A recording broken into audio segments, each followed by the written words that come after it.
Welcome to this, our fifth budget consultation, and tonight we are in the Parish of St.George, and it's a pleasure to have each one of you in person and online. We say to you a very warm welcome. We do apologize for the late start to this evening's consultation. Of course, that is due to technical difficulties beyond our control. But we are here, and we are going to make maximum use of the next 2 hours or so of your time. And of course, this is an opportunity for us to hear from you as you make your suggestions and contributions towards the 2026 national budget presentation. So at this time, we are going to have some prayers, and we would like to call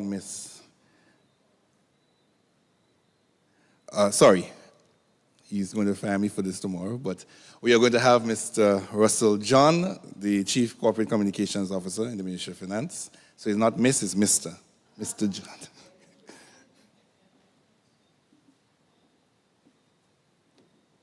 Thank you very much. Shall we all stand?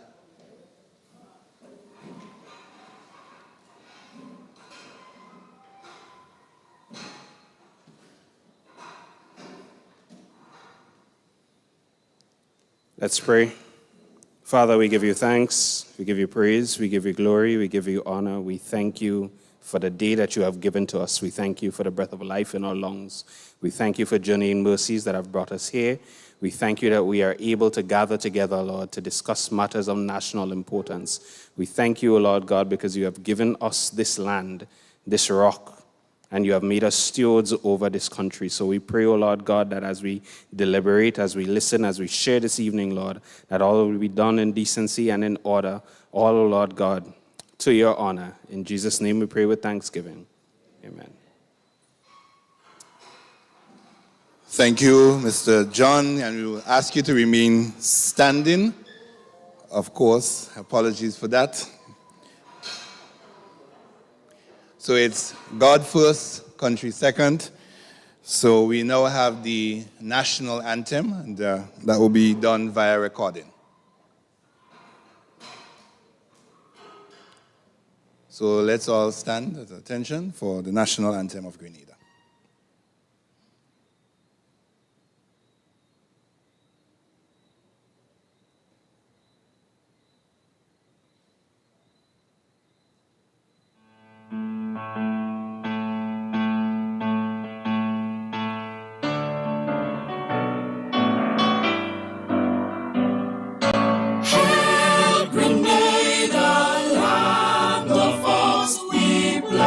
Ourselves to thee, heads, hearts, and hands in unity to reach our destiny, ever conscious of God, being proud of our heritage.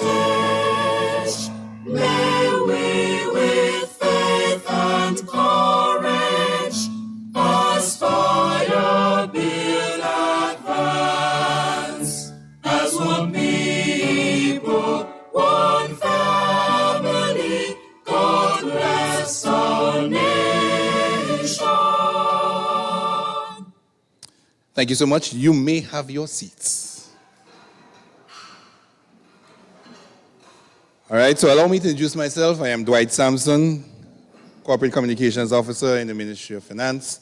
And we'd like to acknowledge the presence of Senator the Honorable Claudette Joseph, the caretaker for this constituency and Minister for Legal Affairs, Labor and Consumer Affairs. Senator Joseph, we welcome you.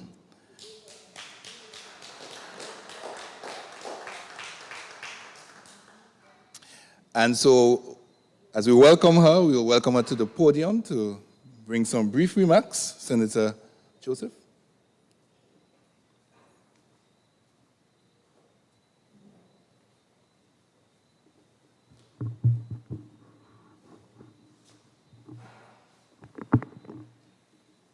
Good afternoon. I guess I should have assumed that I would be called upon to welcome all of you to the capital city and our principal heritage site, the town of St. George. I guess they assumed that because they didn't before advise that I was required to say something. But yes, it's in order. So, good afternoon to the officials from the Ministry of Finance. And again, welcome to the town of St. George. And welcome to Heinze School, a premier institution in our country and in this particular community. I look forward to the discussion that we are going to have as we plan for 2026 and beyond, as we consider the matters that, as a parish, we would like for the government to give priority to and to include in the budget. This is your opportunity to share with the officials here from the Ministry of Finance programs, projects, and initiatives that you would like to see the government undertake in the coming year and perhaps into 2027 as well. I want you to appreciate that if a project is not budgeted for, it has to be budgeted for under a line ministry depending on the nature of the project. And if it is not budgeted for, sometimes and most times it is not realizable if you come to the MP or the caretaker or a government official or ministry and make a request. Because the fiscal rules, the financial rules under which government operates, requires that there be budgeting and planning. And so the Ministry of Finance will share with us this evening some relevant information regarding how the budget is prepared and what we are to expect going forward. But the consultation, too, is for us to share with the officials items, projects, programs, and initiatives that we would like to see addressed in the coming year.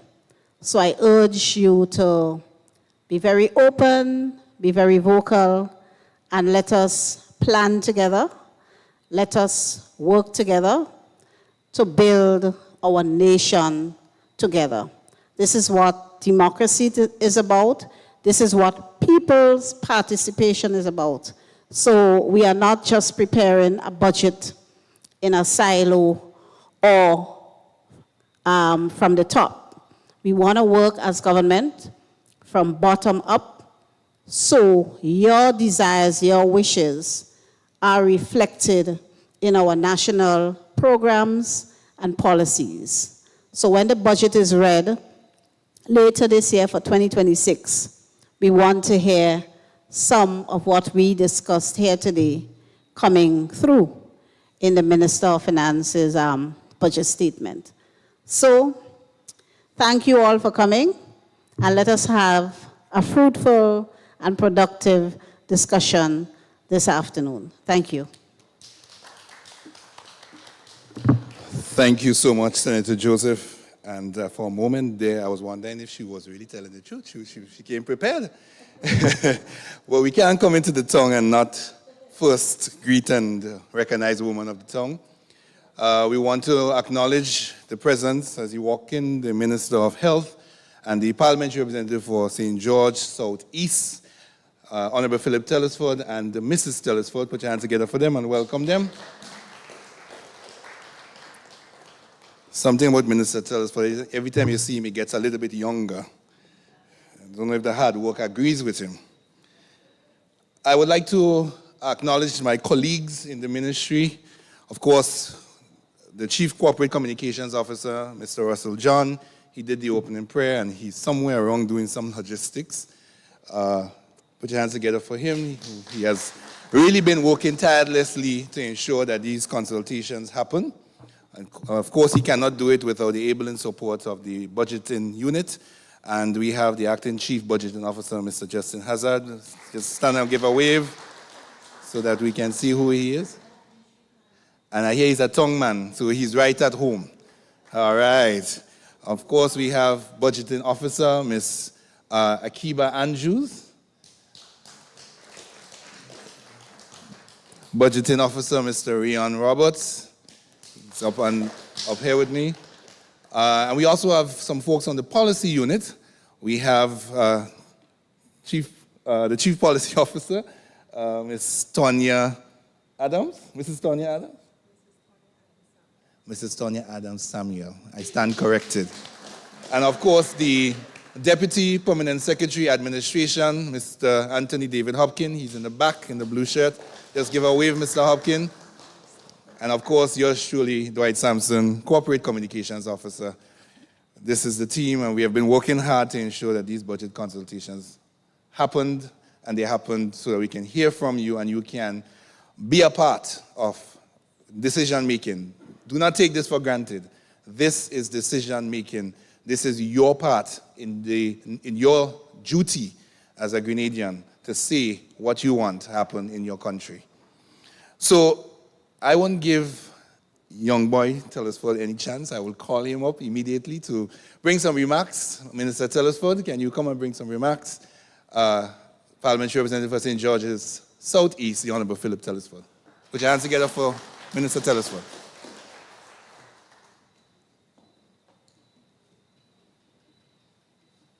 Evening, everybody. Nice to be here.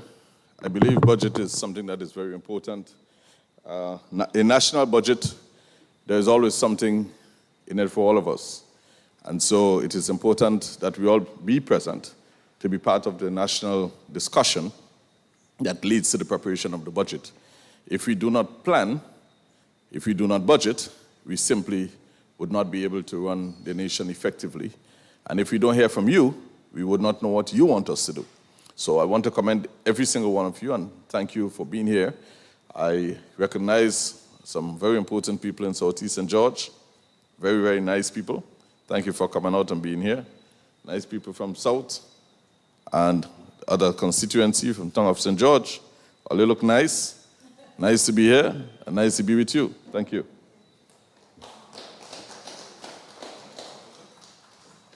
Thank you so much, Minister MP Telesford. Okay, so we're moving right along. We really want to hear from you, so we want to give you enough time to make your presentations.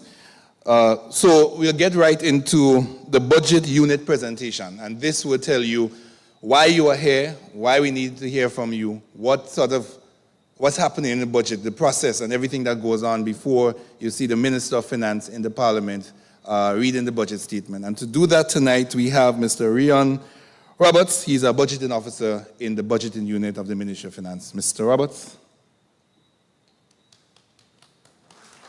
Yes, you can clap.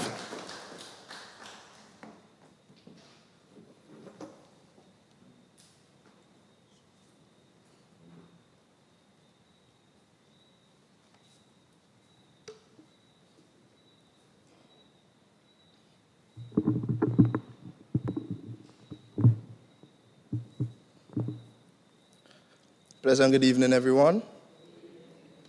First of all, I'd just like to thank you all for coming out and sharing the time in this important meeting where we discuss country affairs and what you would like to see done in your respective constituency.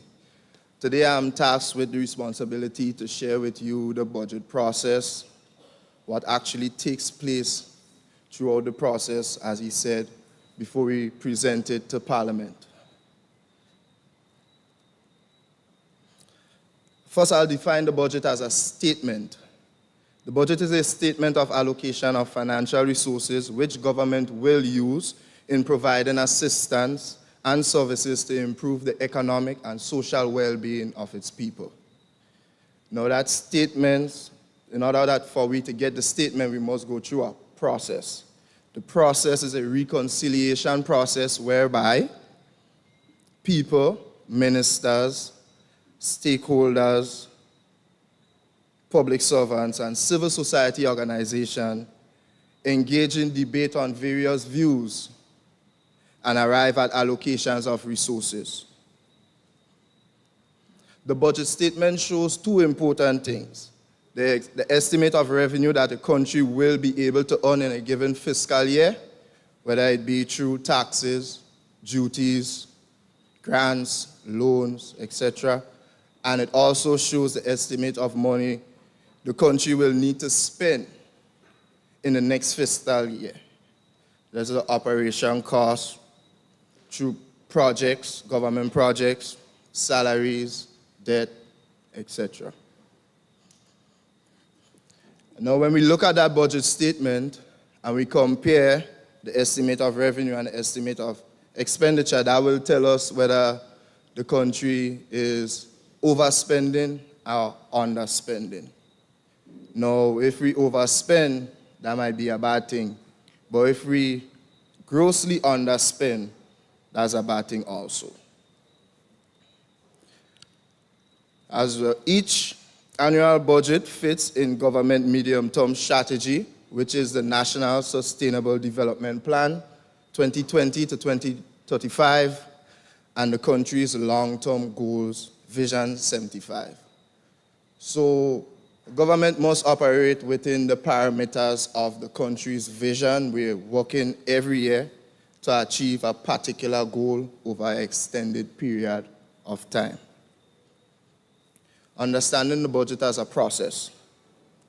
Before we get into the process, I'd like to shed light to the laws, some of the laws that the budget process has to adhere by, which is the Public Finance Management Act, Fiscal Responsibility Act, Public Procurement and Disposal of Public Property Act. Government must operate within the parameters of these laws when they're conducting the budget process in order to seek the country's best interests. Phase one, the preparation phase. One might ask, where do the budgets start? At the Ministry of Finance, the policy unit, prepare the medium-term development priorities and macroeconomic and fiscal focuses. This is where they derive at indicative aggregate ceilings for the budget process to start. So there is a cap on expenditure at the beginning. So different ministries know how much money the government is willing to put into what for the annual budget. So there would be ceilings, expenditure ceilings, so to speak. Then the preparation of the budget framework paper and the medium-term economic and fiscal strategy. And when that is finished, we meet for the annual budget retreat, which took place on August 6th this year. After the retreat, we have the preparation and submission of the budget call circular. The budget call circular stipulates the requirement that must be satisfied and followed in the budget preparation process. It outlines the budget calendar, instructions, procedures, process, templates for preparation and submission of detailed budget estimates for each vote pertaining to revenue, as well as the budget year 2026 and 2 forward years, 2027 and 2028. Phase 2 in the budget process. This is where we are at now, the consulting stage. This is where we meet with the different sectors and the public, and we listen to your feedback and we come up with the best way that we can serve the community in this upcoming annual budget. The line ministries, well, each vote would have to prepare and submit their budget estimates. That's, for instance, the Ministry of Health would have to come up with their numbers with what they need to operate. Likewise for infrastructure, likewise for sports. And when they submit that to the Ministry of Finance, the budget unit will now go over and consult with the ministry and instruct them where changes may or may not need to take place. After that is done, presentation to Cabinet and the Finance Committee of the draft budget estimate. Now, this takes place at least 2 months before the end of the fiscal year. After we bring it to Cabinet, it goes to Parliament. The budget is then presented to Parliament, the estimates, and the budget speech. In Parliament now, the debate will take place. They will debate and approve the budget. Now, once the budget is approved, it will be approved through the Appropriation Act. Once we get that approval, there is an issue of a general warrant. Now, the general warrant in a nutshell is just giving government authorization to spend from the consolidated funds. After the warrant is issued, the budget is then executed. Budget unit from Ministry of Finance would give the respective ministries the monies they need to start their new financial year, continue their projects and all the different things they will have going on. And the most important part out of that whole budget process, in my opinion, is monitoring and reporting. We must monitor the budget. We must come up with proper reporting mechanism. And that's the only way, in my opinion, again, I see that the budget process becoming better for every year to come after. Important note, Parliament has the sole authority and responsibility to review and approve proposed budget prior to the commencement of the fiscal year in accordance with the provisions of the Constitution. So all the approval takes place at Parliament, the debates take place at Parliament. They are solely responsible, and they are the only one with the authority to approve the year's budget prior to the beginning of the financial year. One might ask, what is the budget unit responsibility within this entire process? It is to coordinate and manage the development of the annual estimate of revenue and expenditure and supplementary budget. Supplementary budget in a nutshell is if we have one budget working on and for some unforeseen reason there is a need to put more money in the economy. Last year we had the experience with Hurricane Beryl. We had to focus on resilience and rebuilding. For things like that, a supplementary budget would be necessary. They only allow 2 of those in the year, but based on the history pattern, supplementary budget comes in roughly around August, September, coming down to the line for the new financial year. So most times is one supplementary that would take place throughout the year. The budget unit is responsible for ensuring that the budget cycle and the budget calendar is kept. Everything is done on time, how it's supposed to be done. The budget unit advises government on financial implication of budget proposals and on issues arising from its implementation. On approval by Parliament, the budget unit monitors the implementation and execution of the annual budget. To conclude,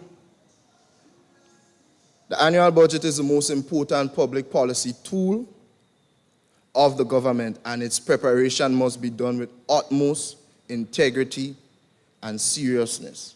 Hence the reason why we have to operate within the parameters of laws. There's laws that govern this budget process. It's no one individual. It is the most important business of the government and by extension, the state of Grenada. Therefore, the budget must be carefully formulated, which means your suggestions and ideas is vital to help ministries and state agencies to prepare their plans and submissions. I thank you.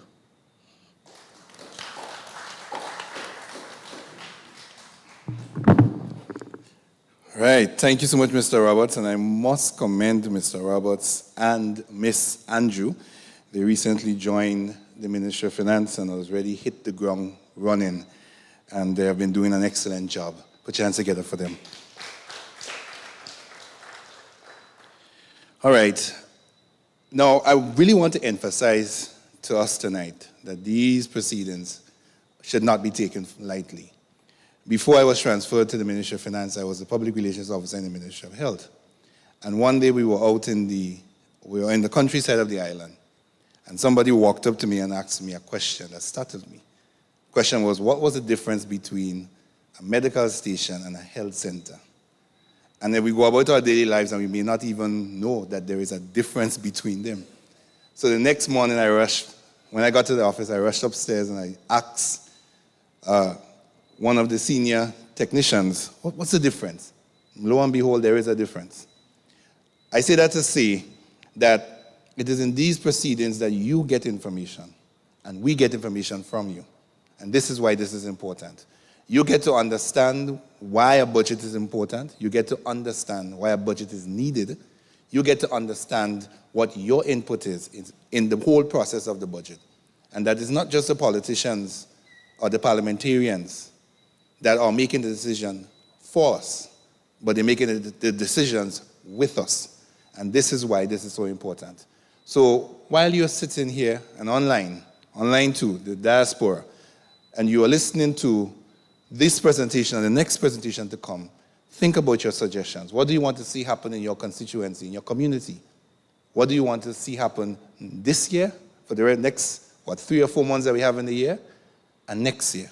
And maybe, as Senator Joseph says, into 2027. What do you want to see? Where do you want to see Grenada go? What do you want to see for your children and your children's children? Because if we think selfishly, maybe we will just think about ourselves. What are my needs? What are my wants? But if we begin to think futuristically, then we'll think about our children and our children's children. I am a father, and I want a better Grenada for my children. And this is why I work so hard, and I continue to work hard, because it's not about just leaving something for them. It's leaving a Grenada that they will be proud of. Yeah? So with that being said, I want you now to understand the microeconomic context for the 2026 budget. And I would now call on Mrs. Tonya Adams Samuel. She's going to present that for you. Yeah?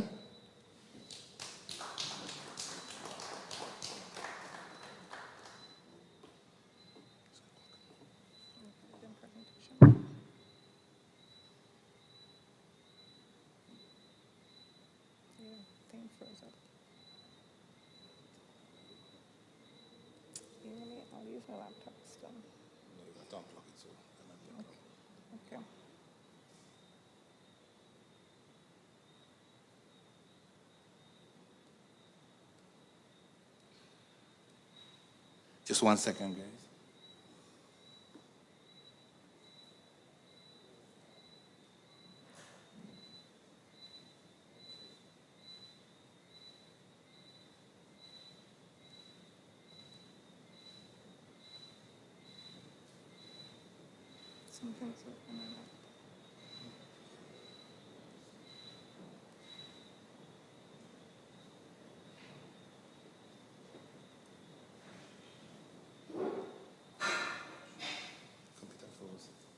Let me take my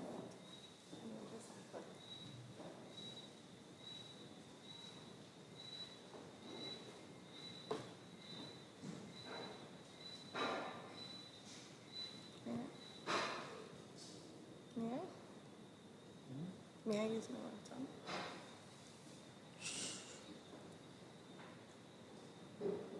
Just one second. Thanks.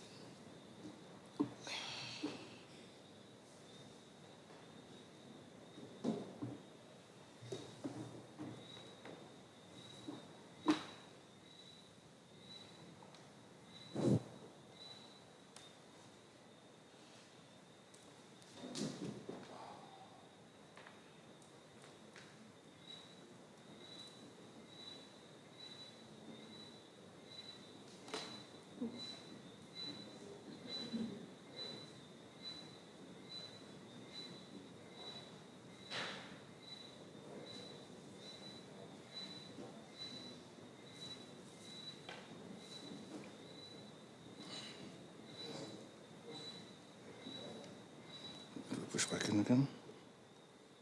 Okay.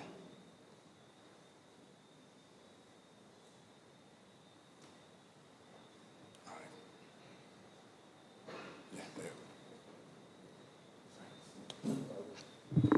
Okay.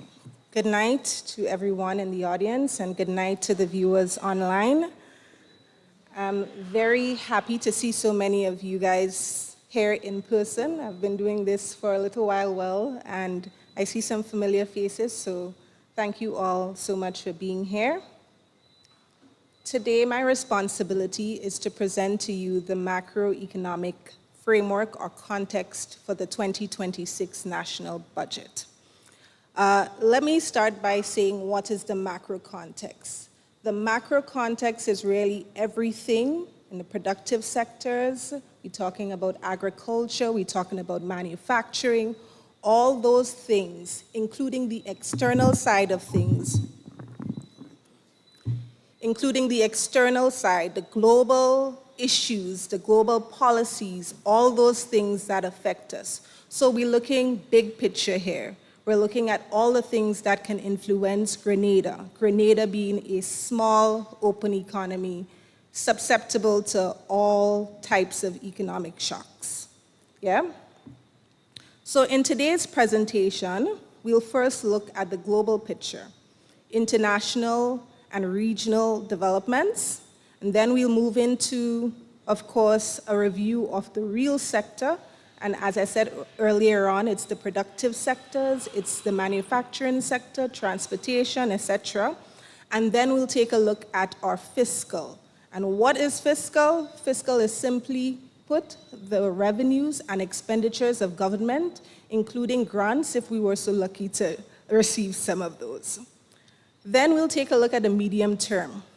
We're preparing a budget for 2026, but we also have to be mindful of what's going to happen after 2026, what's going to happen in 2027, and so forth, so that we manage the resources that we have available to us right now to ensure that in the medium term, and we talk in 26, 27, 28, that it would be sustainable.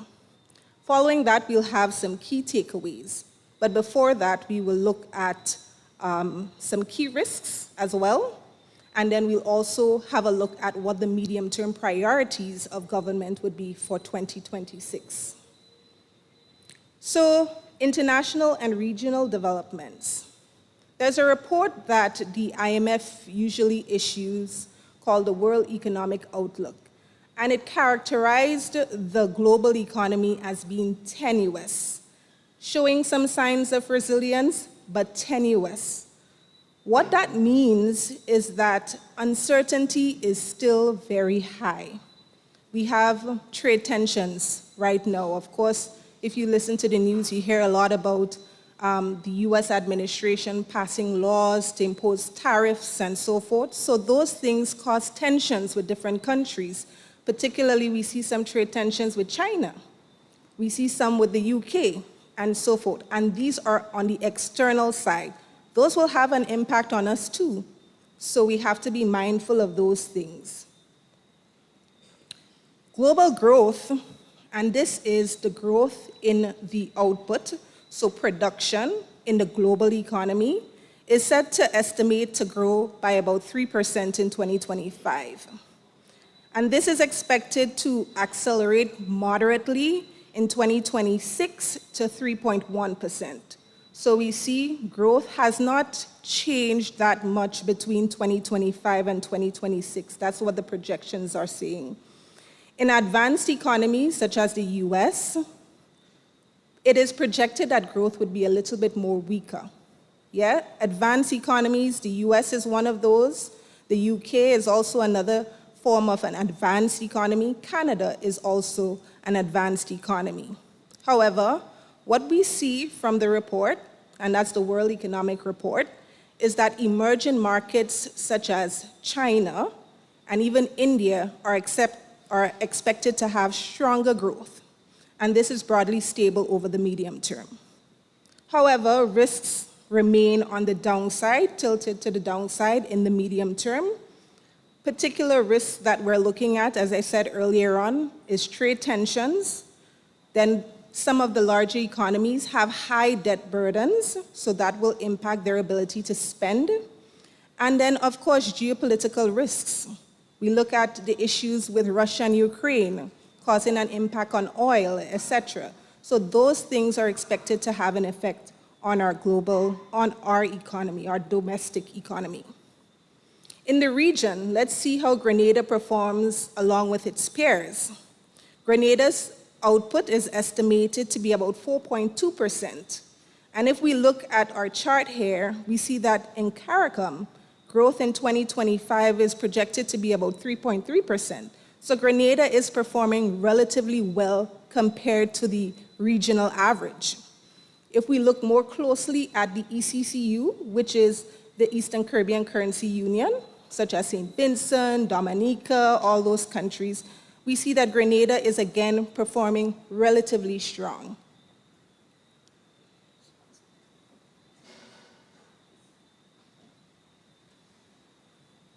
It's a bit hot here. Now, zooming into our real sector developments, looking at our domestic economy, what do we see happening in the first few months of the year? And because we know about what's happening in the first few months of the year, we would be able to say potentially what would be happening in the next couple of months. So what do we see here? Looking first at agriculture.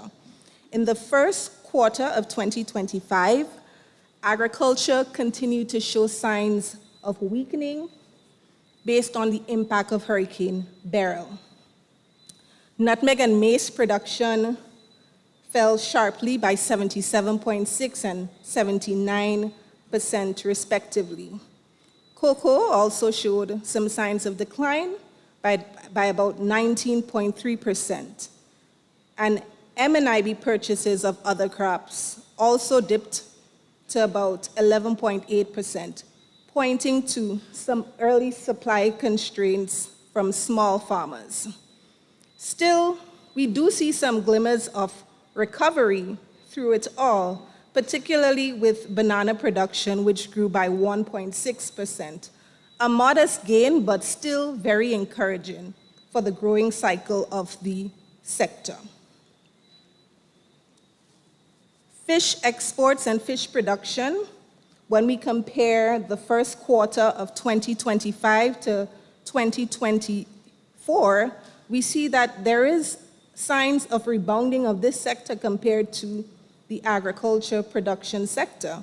In fact, in the first quarter of this year, we saw a 1% growth in fish production. And fish exports also grew by 1.1%. Again, this is particularly because what we saw in the first quarter of 2024, there was some issues in relation to Hurricane Beryl, etc. However, we see some improvements of this in 2025. Construction and mining, particularly how we measure this is using the imports of construction material. Of course, we are in a period of recovery and rebounding, so we would need to import a large amount of construction materials. So we see construction material increased by 78.8% in value and in volume about 23%. So we see there's a lot of urgency in terms of building, reconstruction, etc. Retail sales in building materials, we saw a decline here, and you may be wondering why. It's because we need a lot of materials. So the domestic economy was unable to provide such amounts of building materials that is needed, so persons opted to purchase their stuff from in larger bulk and in the region or outside of Grenada. So that's what we see happening in the first quarter of 2025. Mining and quarrying also showed a 10% increase. And this is because, of course, again, reconstruction activity and urgency for reconstruction as well. Looking at the tourism sector, we see that stayover arrivals for 2025 from January to May actually showed some declines in almost all the source markets. The reason being is, of course, we had a bumper year in 2024. It was a celebration of the 50th anniversary of independence. we had Carifta Games, we had a number of activities, and so many persons from all different source markets visited Grenada during that time. But of course, in 2025, we would see some moderation there. It's not really a decline in the true sense, it's really base effects is what we call it, because we had a high 2024, so now we have a normal 2025, right? But we see here in 2025, other markets, this is countries outside of those displayed here, showed a 1.5% increase. That means that Grenada is becoming noted in a lot of other regions outside of the main countries like the US, the UK, etc. Wholesale and retail trade sector. Now, of course, because again, we are in a period where there is a high demand for food and stocks, retail sales, excluding building materials, increased by 25.7%. Retail sales and building materials, we covered that earlier on, saw a decline of 30%. But when we look at the overall picture of total retail sales, we see that retail sales increased by 13.3%. Transport and storage sector. In the transport and storage sector, this sector is affected by all the different types of sectors that we covered. It's affected by the wholesale and retail trade sector, the tourism sector, all the other sectors. So when we look at this sector in particular, given the fact that we saw an increase in the retail sales of construction, that's wholesale and retail trade sector, we saw an increase actually in cruise tourism. We saw an increase in banana production. We anticipate that with that, 2025 compared to 2024, there would be some challenges there. The transport and storage sector, given that there was some declines, of course, in the tourism sector, we saw that in 2025 compared to 2024, there's some moderation. Cargo in and cargo out, that's looking at trade on the ports, etc. We saw in 2025, there was some strong growth because the construction materials coming into our country, of course, we would need to move a lot of material. And then when we look at embarkation, that's on the tourism sector side, we see that in 2025, there was some moderation. So we saw that in 2025 compared to 2024, embarked, that's persons that came from other countries and came to Grenada, was 54,000, and in disembarked was 63,657,000. So it's a moderate, it's a significant decline compared to 2024. Inflation, when we look at inflation, we see that inflation slowed considerably in 2025 compared to 2024. In 2024, there was some increase in prices on account of COVID-19. That's coming out from freight price increases, that's coming out from oil price increases. We saw some significant moderation in 2025. Food inflation, when we look at the period average, increased by 1.4%, while fuel declined by 0.4%. Overall, we see that on the period average, inflation grew by just 0.5%. Looking at the labor force, unemployment fell sharply from 2020. We recorded an unemployment rate in 2020 of 28.4%. And in 2024, in the third quarter, we saw unemployment falling to 12%. And when we disaggregate this, we see that women tend to have higher unemployment versus men. Women recorded an unemployment rate of 15.8% and men 7.4%.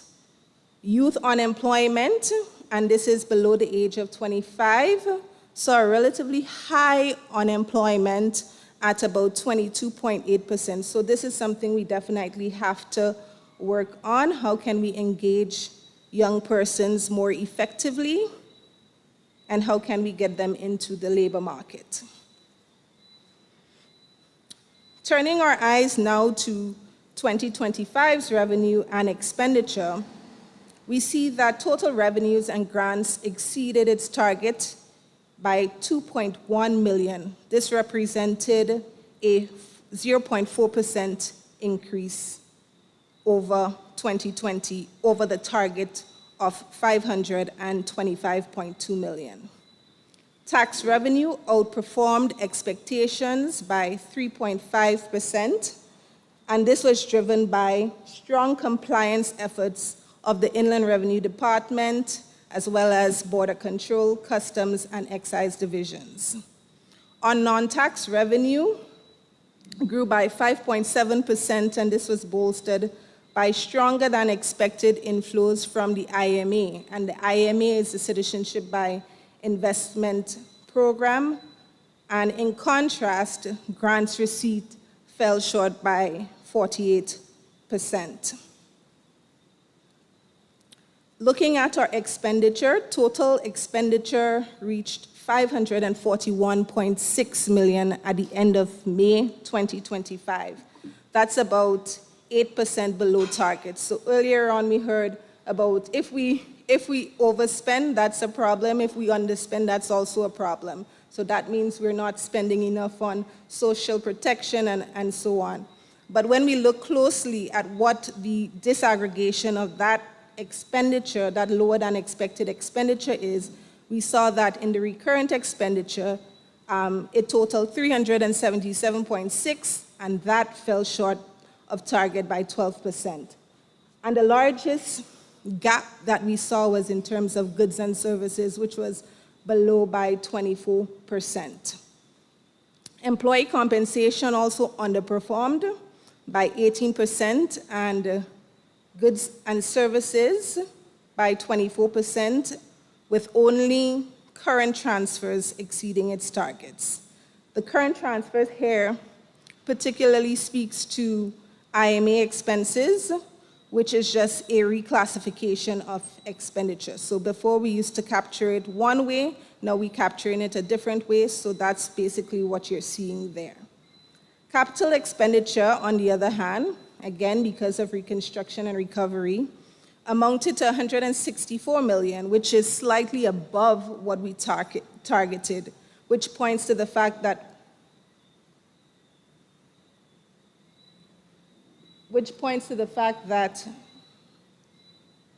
we have improved execution of projects during that period.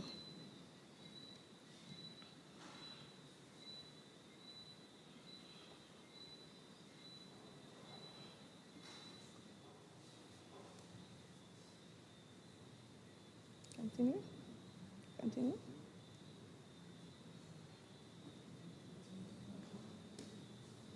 Taking into consideration our total revenue and our total expenditure for the year 2025, we achieved an overall balance of 47.2 million. That's the variance between actual and our target. And that is a 107% increase over the target.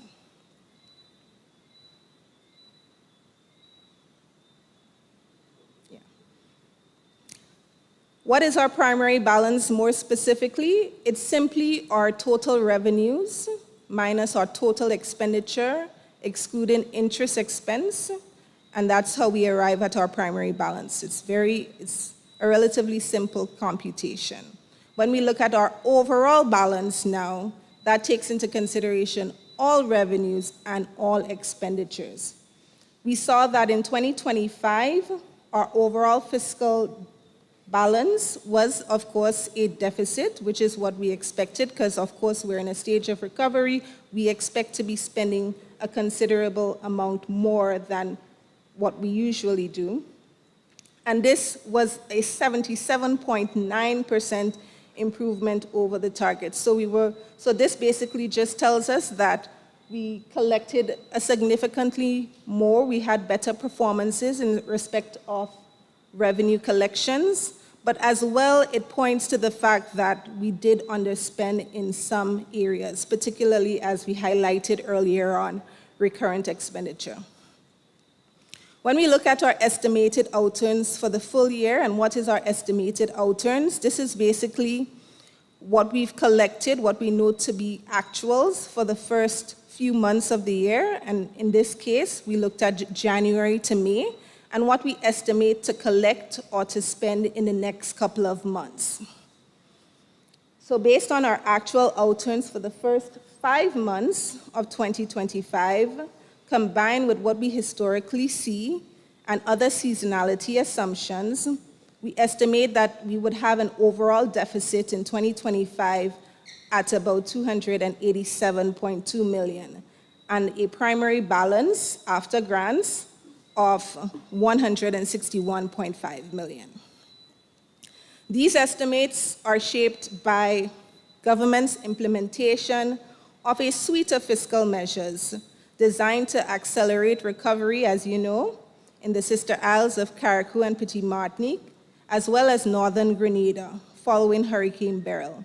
In this context, we would expect to see a reduction in tax collections stemming from elevated capital expenditure tied to reconstruction, as well as an increase in capital expenditure, which would weigh on the fiscal position. To accommodate these extraordinary needs, there will be a temporary suspension, or there is in place a temporary suspension of the fiscal rules, which will allow government to be more flexible in its spending. This would, of course, enable government to be responsive to disaster challenges, as well as maintain investment and resilience in key sectors. Notwithstanding the projected fiscal deficit in 2025, the public sector debt trajectory also remains favorable. At the end of March 2025, public sector debt stood at 67.5% of GDP, with central government debt projected to reach 54.1%. This is a downward trend from the 71.3% at the end of 2024. Looking at our medium term, what we expect to see is, one, for the agricultural sector, a slow but steady recovery. In 2025, we expect the agricultural sector to grow by about 6%, and this is again based on the growing patterns of certain crops. And in 2026, this should further strengthen to 3.9%. In the manufacturing sector, we expect to also see some slow but steady growth. Particularly in 2026, we see a slight decline, and this is because of the closing down of one of the major rum distillers in the northern part of Grenada. But in 2027 and 2028, given the production of the agricultural sector, particularly with the livestock and so forth, we see that there is some potential for some slow but moderate growth. In the construction sector, we anticipate there will be strong growth in that sector, particularly because of some of the public sector projects that are on the ground. We have the G-Cruise project. I'm sure you've seen a lot of roads being cut and a lot of pipes being installed. This is one project that would be driving growth. But also, we anticipate the new hospital that would be coming on stream to generate some significant activity in that particular area. So we anticipate the construction sector to have a relatively strong growth into the medium term. The hotel and restaurants sector, which is what we use to distill the tourism performance, we anticipate that there would be some moderation in that area. Because of course we had a bumper 2024, we anticipate this would be normalized into the medium term and would average about 1% to 2%. In the wholesale and retail trade sector, we expect a broadly stable growth at about 4%. In 2025, we anticipate about 5% growth to 2026, where we see about 4.3%. In private education, in particular, we do see some headwinds in that particular area. Potentially, the One Big Beautiful Bill poses a significant threat to the performance of that sector. In that bill, the US government have proposed a capping of US students being able to access financing. So it may pose a challenge for persons wanting to come to Grenada to study. So we do see some headwinds in that area. And with that said, we are projecting just about a 1% growth for that particular sector. Looking at some of the downside risks to Grenada's macro environment, of course, we know one of our major challenges would be climate, hurricanes. These things definitely could reset our entire programming. So this is one of the major risks that we must be mindful of when we're about to do our budget planning and when we're thinking about interventions that will support economic growth in Grenada. Also, we need to keep our eye on some of the global trends that affect us, particularly the Israeli-Palestine issue, the Israeli-Palestine war. Those things can have an impact on global oil prices. Additionally, it can also have an impact on fuel. It can also have an impact on food because we get a lot of our grains and so forth from those countries, as well as growth and development in the external environment. If in the US it's projected to have slower growth and in the UK even slower growth, then what we can see is that persons may not have enough financing to visit Grenada to support local markets. So those are things that we have to keep an eye on. So some of our key takeaways from today's presentation is 1, real GDP is expected to grow on average by about 3% over the medium term. We anticipate some weakened fiscal performance in 2025, but this is expected to narrow in 2026. And then we're expecting a full rebound in 2027. That's moving from a deficit, a negative balance, to a positive balance. To support this, we would have to implement we would have to suspend the fiscal rules to support this. And we expect, though, that in 2027, we would come back into compliance with those rules. The primary balance over the medium term is expected to improve, but again, mindful of all of those risks that we just covered, climate risk, commodity price shocks, and external market conditions. This will have a significant impact on how we perform. Just to close off with some of the budget priorities that we would be looking at in the 2026 national budget. And this, of course, we would invite your comments, your feedback, etc., on these particular areas, because we need to learn from you to be able to develop a strong and impactful budget. It's 1, completing resilient recovery and reconstruction post-Hurricane Beryl. 2, accelerating investments under the government's transformative agenda, and this would be including areas such as education, skills development, and youth empowerment.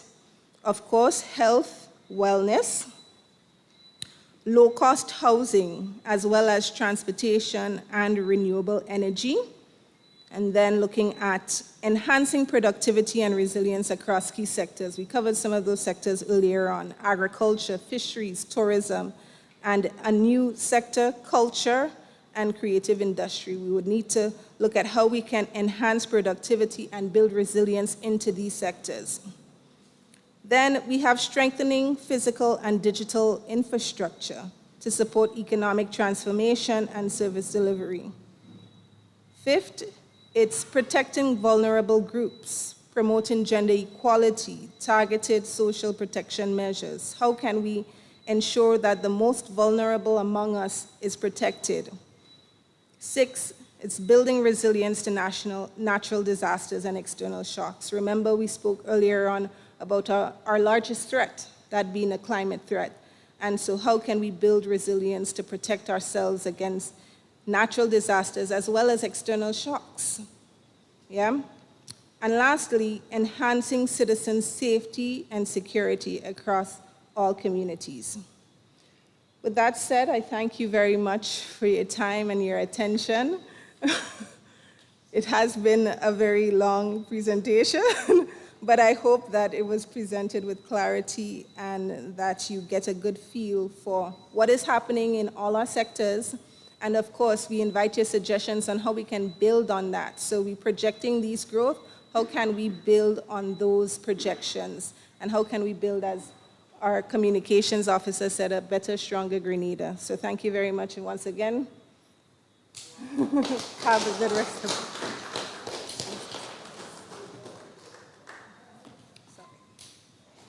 Okay, thank you so much, Chief Policy Analyst, Mrs. Samuel, for a very effective and well put together presentation. I'm sure that you have a better understanding, all right?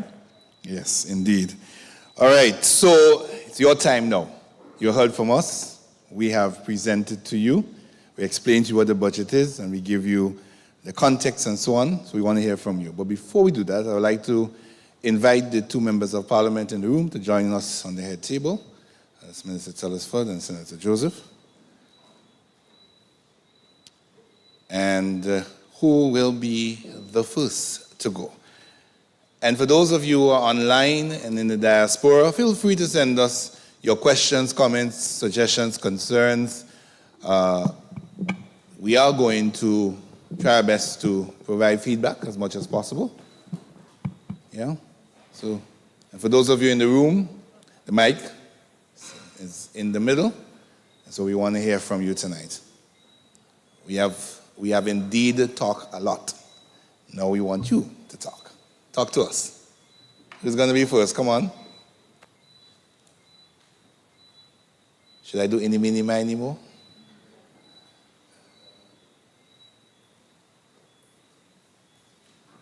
A lot was said, I know that. And I know that there are some persons who are itching to ask questions or make a suggestion. Feel free, just walk up to the mic. In the meanwhile, we are going to see if there's anything online. Unfortunately, we did not budget for a new screen, but this one, he has worked very hard, so we give it some rest. Nobody? No questions? No comments? No suggestions? Listen, y'all, St. Patrick's. St. Patrick's.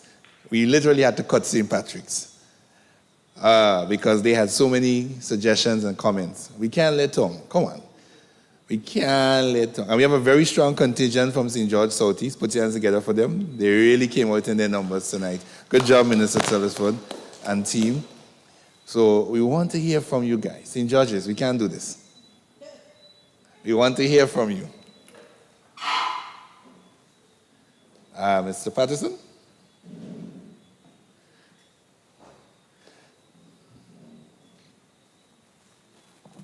Hi, good night, everybody. Good night. I'm not sure if what I'm going to say is a criticism or if it's me looking for something more than there is. And I'm not going to address the figures that's up there relating to the financial positions we're in. But I think the first speaker indicated that a budget is a statement, which is correct, right? But to me, a budget being a statement should have an object. It should be looking to do something. Right. Right? And I have not, from the presentation, okay, you want to balance the budget. That's understandable. But to me, the budget must drive something. In other words, and I'll just pick out one of the figures there. The figures relating to items coming into the country and items going out. And you get, I'm not sure what the unit is, but you have 13,000 going out and 200,000 coming in. So if that's imports as compared to exports, to me, I'm looking for the budget to do some corrective measures then. And I haven't seen that. In that, I know because of my age that at independence, we actually produced more, exported more, and produced more to consume locally than we do now. It's easy to see. You just have to go to any shop and see the drinks that are being sold, whether they are produced here or outside, and as compared to 1974. So I'm just saying that I am looking for that. So I'm less interested in even if the budget is balanced or not, right? So that's what I'm looking for. I haven't seen that. One item. Second item, if I may, because nobody else seems to want to talk, so I'll go ahead. Go ahead. The second item is when you suspend and I understand why, because of the hurricane, you suspend the regulations that came in with the 2014-2015 IMF situation, right? When you suspend that, and I think it's reported that you may be out 150 or 140 million in as a deficit of the last year. Is there any chance that we might get back into the situation that we were in 2014 or 2015?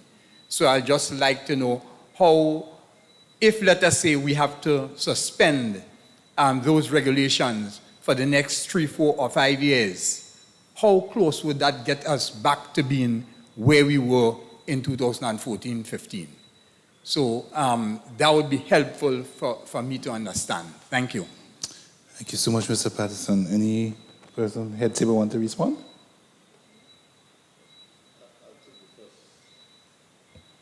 I'll take the first response to that, and I hope my response is not too long. But first and foremost, we are not thinking about reversing progress. We are thinking about how we can build. And so to go back to 2014, 2013, 2015, that's not the idea. The idea is how we can build from here. And that is why we've taken a number of initiatives. For example, you look at a presentation and recognize that our agricultural production is basically down in almost every sector, with the exception of fishing, of course. What have we done to sow the seeds for an agricultural takeoff, for example? So we have invested in the plant at Maribor, the tissue culture plant at Maribor, that helps us to be able to produce plants in a lab, so that you don't necessarily have to depend on seeds imported, but you can, from stocks within your country, you can multiply that. So over a short period of time, we expect to see some significant increases in our agricultural production on the crop side. On the animal side, animal husbandry side, you would recall that we've invested in about 600 or so small ruminants, the pigs, the goats, the sheep, and so on. What are we doing? Again, we are basically, we have invested in those, and we are now multiplying those passing them off to the various farmers so that they can increase their stock. They are not for meat consumption immediately. What they are for is parent stocking. So they multiply and multiply until we get to a certain level, so to become self-sufficient in small ruminants in animal husbandry, and therefore be able to provide the meat for ourselves. What are these things doing? What is the tissue culture lab doing? What is the importation of these ruminants and the multiplication thereof? What is it really doing? It is really sowing the seeds for us to reduce our import bills so that we'll be able to provide our meat internally. And so, as you're fully aware, we have the Maribo abattoir. And so we are able to process internally. So basically, if you look at what we are doing, we are basically laying the platform to reduce imports in the medium to long term. So that is what we are actually doing. And this will help us to reduce imports and to build our economy. Right. So again, you look at the construction sector.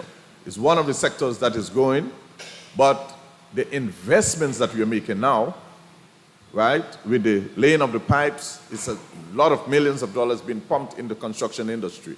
The soon to come, the hospital, which is again a very significant project, the rebuilding of the roads, the rebuilding of bridges, these are very significant projects. But as you know, those type of construction projects last for, let's say, 18 months to 2 years, generally, some of these projects. So you have a deposit into that sector, will last for a short period of time. So then you have to find something that is sustainable. So as we continue to build in these various sectors, there's some short-term injections in the construction while you do medium to long-term investments in other key productive sectors. And that is going to help to build. We speak a little about tourism. We speak about the growth in 2024. Over the years, we've been seeing some new additions in the tourism sector, which adds to the quality bed stock that we've been having. Airbnb, again, that is something that is multiplying. So we have Airbnb, we have quality room stock by way of hotels. A number of restaurants has also come on stream. And then we have the one that used to be flamboyant, that, right, the Kawana Bay, over the medium term, short to medium term, we expect that one to come on board. And other projects. There's another one that is supposed to be open sometime in 2026, the Intercontinental. So all of these hotels are going to add to long-term jobs. And then, of course, the one at Leverer, which is a longer-term project, which is supposed to kick in. So if all of these hotel projects kick in, over a period of time, we will be able to increase airlift to the country, increase tourism, arrivals, and so overall there is expected to be some sustainable growth. So I say all of this to show that we are not going back to 2013, 14, or 15, but what we're doing, we are building in the various sectors to be able to support a medium to long-term growth prospect. Thanks. Thank you so much, Mr. Tillis. For any other question? Mr. Samuel, want to add? Just basically to add to what Minister Telesford said in one sentence. If you listen to the presentation by Tonya, the projection is by 2027, you would see additional growth and an improvement. I think we should be in the surplus side, if that's what I recall the presentation saying. So the projections do not show us going back to 2014, where we had to resort to the structural adjustment program. Everything is pointing in a direction of continuous growth and productivity. And as Ms. Minister Telesford said, the initiatives undertaken by government will support that trajectory and take us in the right direction. And just a little correction, the new developer at the former Flamboyant property is Silver Sands at Montrouge. We have gotten out of the arrangement with the wannabe developer. If you recall, there was a arbitration proceedings which we settled, and the new developer is the JDC, which would operate Silver Sands at Montrouge. Just a correction. Tanya? Yes. Yes, I just wanted to add to what Minister Joseph alluded to in terms of the fiscal position. In 2027, as she said, it's going to rebound.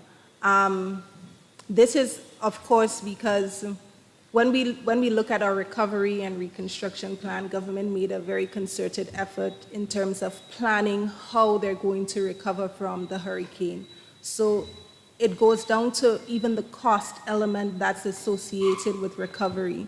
So in planning that, it's how it's able to estimate that in that period, it is likely to see a full rebound moving from a deficit to a surplus. So that is what is taken into consideration when we consider that rebound in 2027. And of course, that will mirror in some ways a position similar to 2014, but we can't go back to 2014, as they said. Every year, Grenada has been consecutively growing in its respective sectors. So when you look at the nominal value of production in each sector, it's actually significantly more than what you would have seen in 2013 and 2014. Similarly, with our fiscal position, you would see that it's significantly more, given the fact that it has increased economic activity in the various sectors. Thank you so much, Tanya. So, Mr. Patterson, yeah, no problem. I think there was a little misreading. I'm not talking about going back to 2014 as to what the corrective measure. What I was asking, which I think you sort of answered in the last couple statements, is that we were in a situation where our debt servicing, which is why we went there, if we remember, our debt servicing, all right, was in a very bad place because of all the years of having deficits. If I understand it, that was the case. So I'm just asking that because we suspend what apparently corrected our deficits and our debt servicing ratios, all right?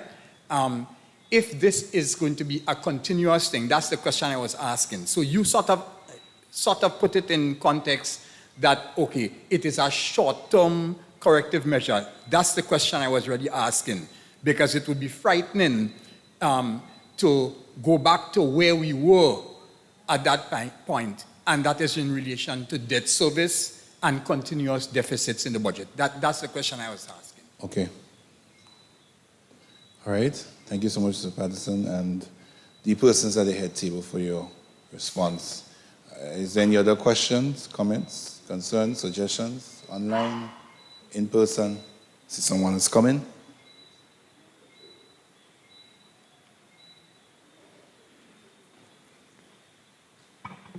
Good night, everyone. Good night. On behalf of the Great South, my suggestion,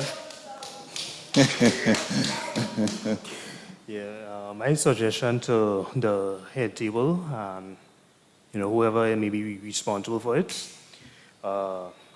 is that we seem like more emphasis being placed on better drainage, because like when the roads are being built, they get damaged due to the lack of proper drainage. So if there's a way that it can be worked on, so we can have our roads being lasting longer. Yeah, so that's my main suggestion.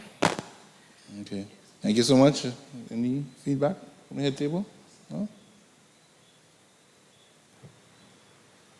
Yeah, okay. So drainage, of course, is very important, and you'd recognize how the government has been approaching the construction of roads.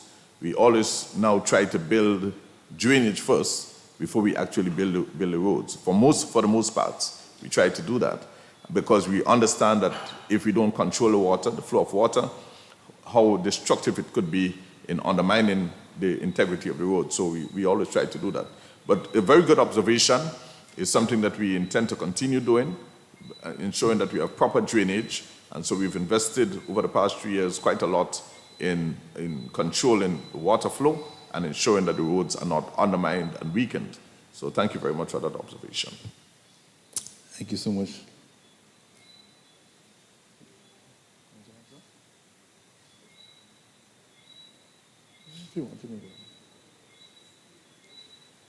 All right. Thank you so much, Minister Tullisford. Mrs. Adams, want to respond to a question that was handed to me? Yes. The question is, what are the main assumptions used to develop the revenue and expenditure projection, and how do these budget priorities align with the long-term goals? So I'll answer the first part of the question, which is to deal with the assumptions in relation to revenue and expenditure. So in relation to revenue, one of the key assumptions that we use is growth. What do we project economic growth to be? Particularly looking at all the sectors, agriculture, tourism, etc. As you know, tourism, we get a lot of foreign exchange for tourism. So that's one of the key assumptions, growth. Then another key assumption that we use is inflation as well. Inflation, if we have high inflation, then we expect that the monies that persons receive, it wouldn't have a real impact because, of course, prices would be higher. So they would have, less standard of, not a lower standard of living, but they will struggle to meet normal expenditure items. Particularly for the government, when it looks at expenditure, it would look at the cost of its projects. So if there's an increased cost of getting construction materials to build the roads, to build the bridges that we speak about, it would become more expensive. So we need to incorporate some expectation for inflation to ensure that in terms of the revenue that we receive, that would be able to cover the expenditure that we would need to spend. So that's two of the key assumptions. Then, of course, we look at, we spoke a little bit about seasonality. We know around August, we expect to get additional revenue because we have a lot more persons coming to Grenada, a lot more persons spending in Grenada. And so those are some of the assumptions that we use when we look at revenue and expenditure. The second part is to do with budget priorities and how it aligns to the long-term goals. Minister, would you like to take that one since it's vision related? All right, so everything we do, thank you, everything we do is aligned to our National Sustainable Development Goals, as well as Vision 75, in which we try to build a strong and resilient society to the benefit of all. Now, key to the alignment of our budget is that of human resource development and skill training. So the government of Grenada has invested heavily in developing a skill training program that goes across the board in developing a model that works for all of Grenada so that we can have proper matching of skills. So throughout the length and breadth of Grenada, we're going to be having our children graduating from schools with a skill.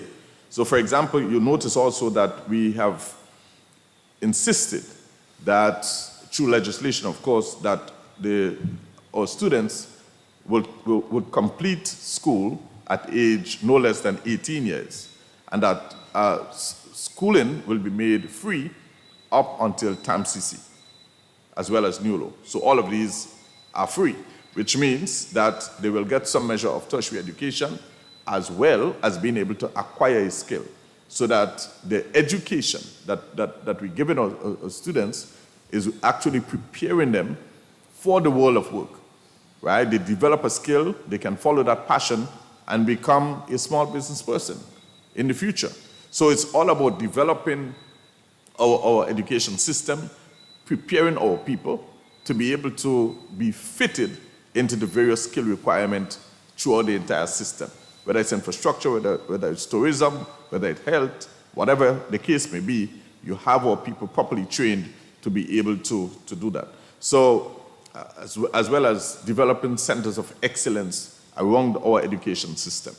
So if we get this right, and I believe we will, in a not too distant future, we will be having sufficient skilled people within Grenada who are able to earn more. So greater the propensity to earn by our people, is stronger our economy will be over time.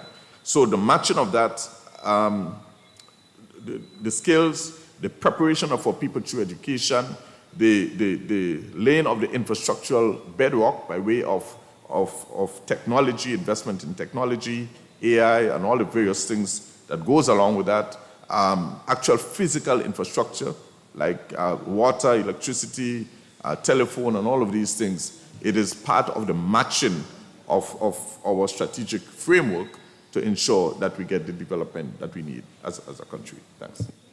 Thank you so much, Minister. Sorry, hold on. Go ahead. Mr. Sampson, let me just tie it all in together. Okay, so we'll just allow Mr. Samuel to just tie that in for you. Yeah. So as Minister rightfully said, everything that we do is entrenched with a long-term vision, long-term goals, and our priorities. And all of these priorities, we would need to cost them. We would need to ensure that all of those things can fit into that fiscal framework, looking at total revenue and total expenditure. So it's very key. We need to know what would be our priorities. We form our priorities by understanding what are your challenges. And then we go back, we do our homework, we cost it, and then we put it into our framework. So all of these things, along with, as I said, the other assumptions that form our fiscal position. Thank you. Thank you so much, Mr. Samuel. We have another question? All right, good evening, everybody. I'm not too sure if it's a wish list I'm supposed to present here. Comments, suggestions, wish list if you want. We'll take that too. Right, my recommendation is based, well, actually, I had it there, but since MP Tellisford went on to talk about the model for skills, for skill training, because I work at MCC and I'm in the technical department where we offer skill training, right? And one of the challenges that we have in that area, especially, is the availability of resources. So a lot of the time we talk about skills training and technical and vocational training. And we may implement, we may develop framework, we develop course outlines and so forth. But one of the main challenge we have is the availability of the resources to actually deliver those skills. As you know, with traditional education, you don't really require a lot. You have the textbook and you have your projectors and so forth and you deliver it. But if we're talking about things like welding or we're talking about auto mechanic and so forth, then we need the vehicle. We actually need those resources to actually work on. And that is an area that we are lacking in.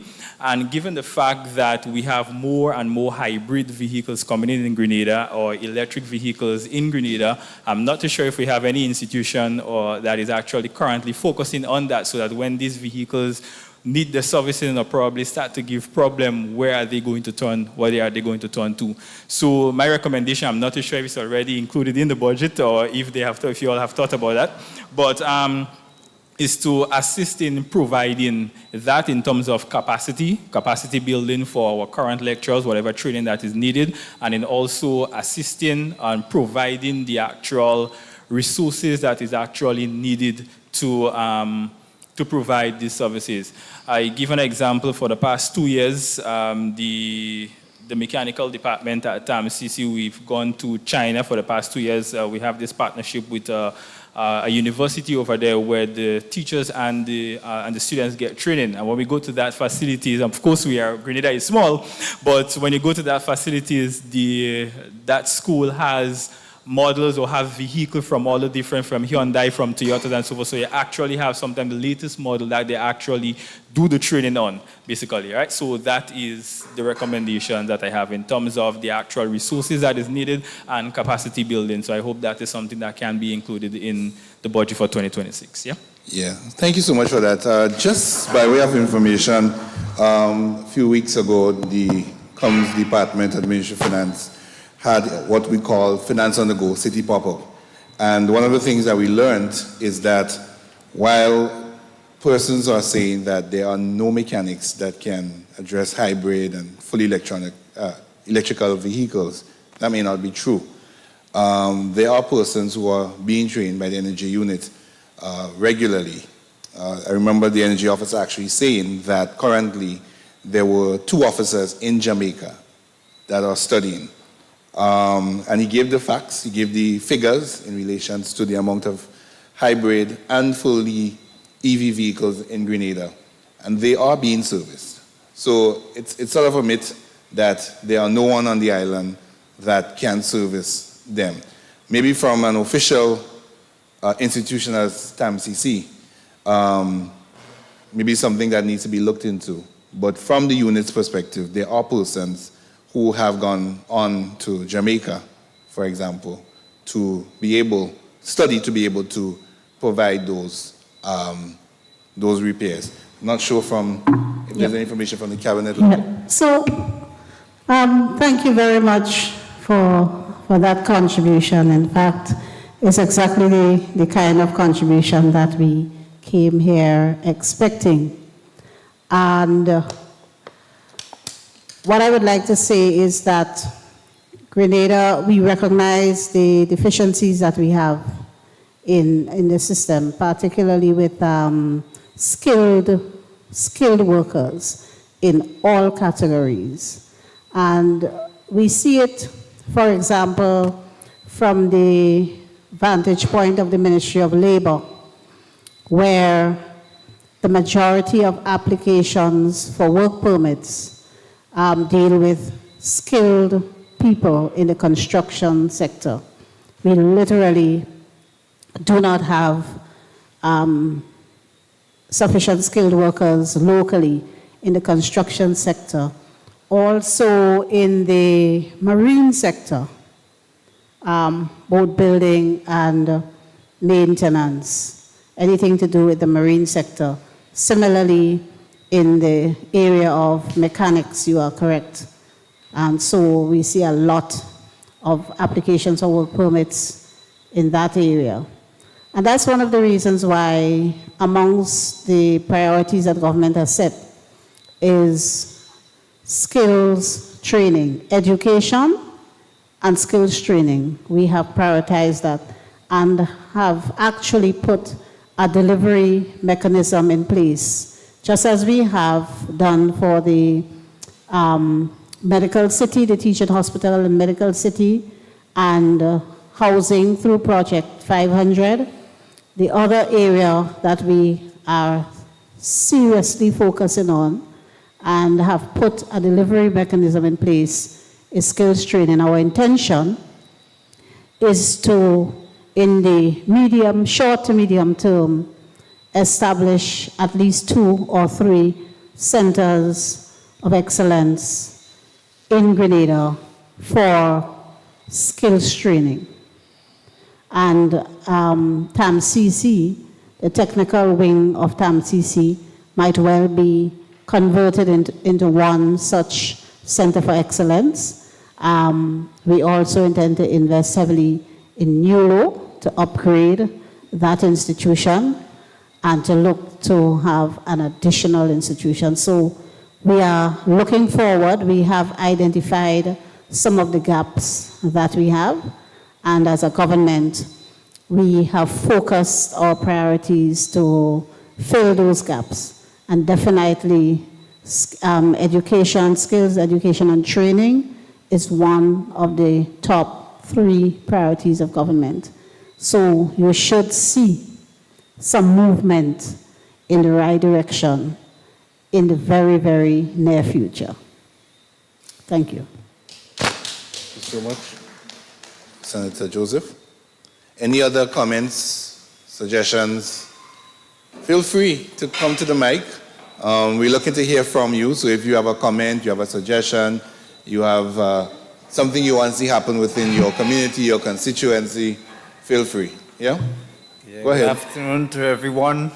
Good night. It's nice being here. I don't know much about these things you all talk about. What I want to talk about is that we're only talking about other things, but let us talk about goal. What is goal? Goal is food. You understand? Because this is something we need. What we call goal is things way over our neck, all right? Now, I does have people come from Jamaica, Trinidad, and other places come down here. And we have so much, I think, wasting. And sometimes they're about, oh gosh. You understand? We need bigger industries for certain things, like cocoa. All right? For people to grow more cocoa. Check at it. We ship out how much cocoa to other countries. All right? Why don't we have a bigger factory? You understand? That we can do our own things with cocoa. Cocoa is very nourishing. Because when America and them give you chocolate, they give you chocolate when they extract all the main stuff from the cocoa and make other things and so on and make chocolate out of it. And we need a bigger chocolate factory so we can export chocolate. We could make our own, well, we importing Milo, we importing other cocoa stuff, instant stuff, and we could make instant stuff with our cocoa too. Because Grenadians don't like to boil the natural cocoa just so again, so we make cocoa powder. You understand? Even our tunas, we don't have how much tunas and fishing, we don't have much fishing and things and so on. We could make little tuna and things, so even when a hurricane pass, there's that time we could do things with it for ourselves. Instead of we have to use things from overseas, we cut down on our costs from overseas, and we gain costs for ourselves. Breadfruit, them Jamaicans come here. They want bag of breadfruit to go and fry bread. If you ever do it, they're baking it and all, and we go back in Jamaica with it. You understand? And we cut in style and breadfruit. So if we make other things with the breadfruit, people go eat it. You understand? Definitely. Same thing like the cocoa, the nutmeg, we could do other things with the nutmeg too. Tamarind. As a tamarind finish, be a flour again. I always talk about that. When I watch and I pass tamarind suffering, I was thinking all about it. We they play in the tail here. Trinidad, they say you have to get this paper and all kind of thing to bring down trial. Let us do things with our thing. You understand? There are a lot of things we could do stuff with. Lime, when you watch lime spoiling, lime falling on the ground, people walking up on lime tree, people cutting on lime tree, all them things and them right now because, you understand? They will do other things. Let us cut down on Coca-Cola. Yes, we could bring Coca-Cola and everything and them. Let us cut down on the class of that and we do things with all the stuff we have here. That's our goal. Indeed. That's our goal. All right? That's all I have to say. Thank you so much for your contribution, sir. From the head table, anything?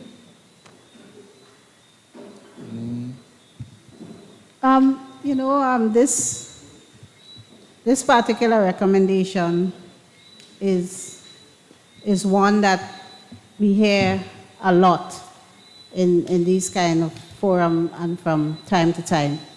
And it points to investment in agro-processing. And that is one of the areas too, that as we expand our agricultural sector, we are committed to making investments in agro-processing. In relation to, you mentioned cocoa and nutmeg, I can tell you that at present, we are making some very, very deliberate efforts to increase the revenue that we derive from those two crops and to enhance the visibility and value of those two crops globally by obtaining 2 geographical indications for Grenada's cocoa and nutmeg. And what are geographical indications? Those are international brand recognition, international marks that would identify and link a product to a specific origin, carving out a niche and resulting in the particular products getting higher prices. Now we know that Grenada's cocoa and nutmeg are of particularly high quality and a different strain from what you will find from other countries that produce those products in large quantities.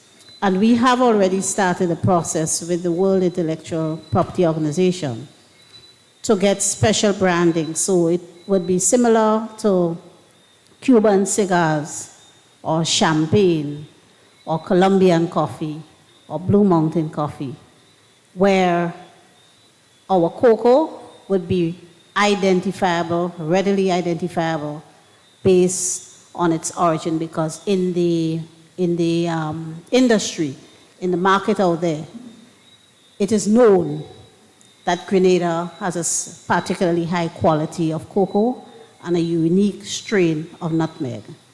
And we are partnering with the local stakeholders, the cocoa farmers, the nutmeg farmers, and the government. We are working together with the assistance of the World Intellectual Property Organization to obtain those specific species of branding and trademark called geographical indications that will result in Grenada seeing a much larger volume in terms of demand and as such income from those products. So that process is already in train. Thank you. Thank you so much, Senator Joseph. Very insightful announcement there. Next. Good evening to everyone. Good evening. This question, I think no one is probably here expecting it. Is there a budget put together for persons who would have attended the school for the special? And if yes, why so many of them suffering on the island? And why isn't a structure put in place to ensure after they would have left that particular institution that things hasn't been put in place? There's a lot who are suffering, and we need to take that into consideration. Thank you. At table.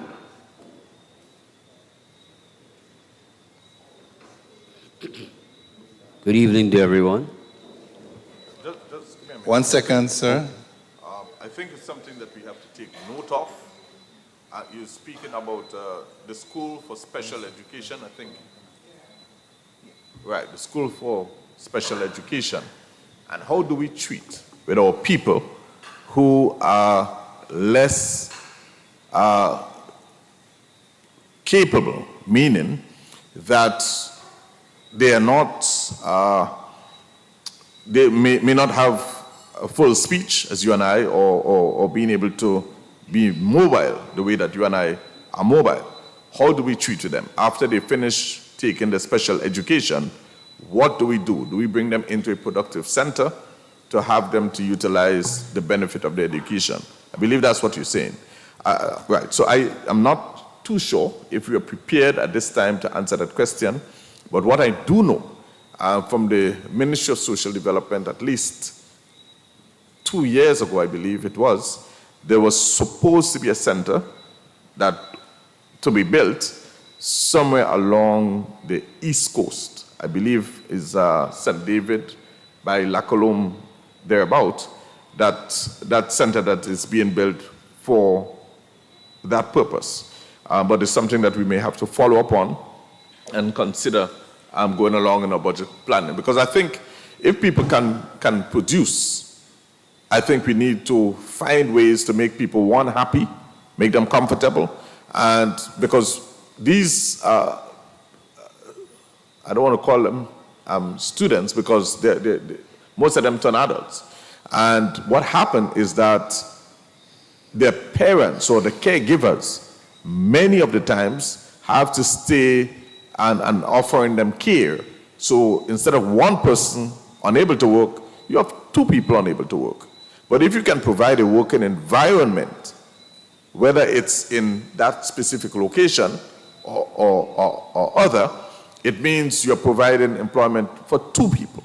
You're creating a productive environment for two people. So I think it's something we need to look at, because a lot of times the caregivers end up suffering trying to provide care to those who need it most. So it is something that I believe we need to take note of and maybe come back to you with. Yeah. You have to come back to the mic if you want to say something, because the online viewers want to hear what you have to say as well. So the minister is saying that the point is taken and will be noted. Yes, so I'm saying that the caregivers passed on and they just left there to suffer.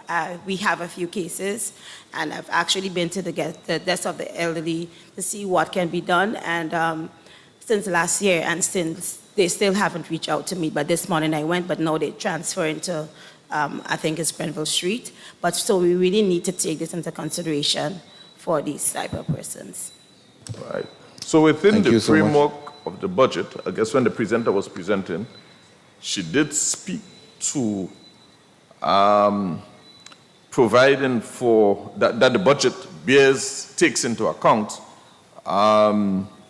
people who are less fortunate, right? So I think it encapsulates all of that. So we talk about the resilience, we talk about a number of other things, but it also captured providing for that. So I'm not sure exactly, I guess under the social development umbrella, we may have to look at that, interrogate that a bit to see how it can be incorporated.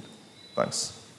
I would just like to add, to that.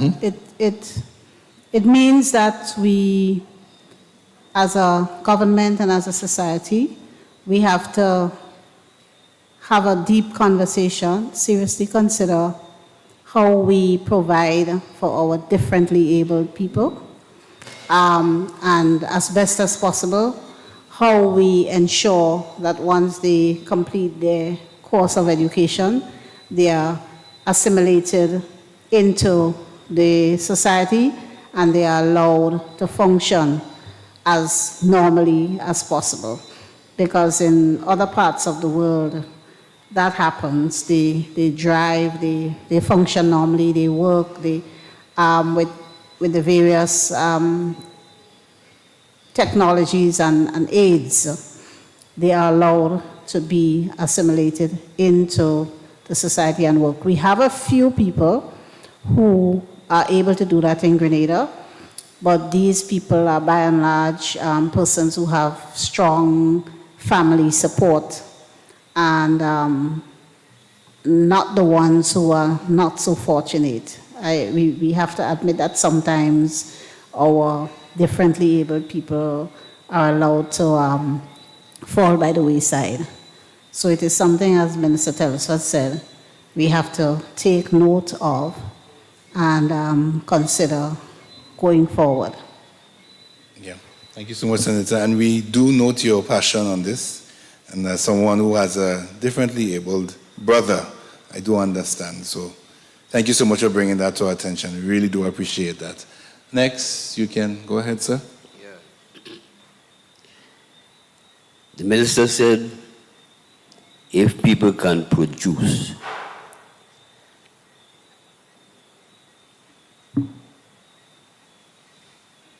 and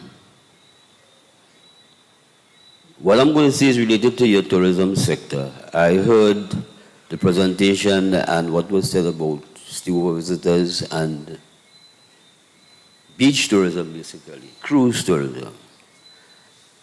But I have an observation that in that area there seemed to be a deficit or an absence of what we can term made in Grenada, where local artifacts are concerned. So when a visitor comes to Grenada, right, whether by cruise tourism or steward visitor, what does he or she take away from Grenada, right, as a physical example or artifact that is produced or that are produced by Grenadians, right, made in Grenada, not made in China or elsewhere. I believe that the government needs to pay more attention to that area, meaning the artisans, craft people, right, and not just cuisine, because there's a lot of that, right? But I know that throughout the length and breadth of Grenada, there are a lot of persons, skilled artisans, right, that don't have a market, right, to sell or their wear, right? So I believe that for example, when last did we have a trade fair, a localized trade fair that brings all its producers of artifacts and craft together? So I believe there is a deficit there, and I think we should concentrate in the medium and long term, right, to bring that on board, because it will be one way of providing opportunities where people can feed themselves, and I think that is lacking. Thank you.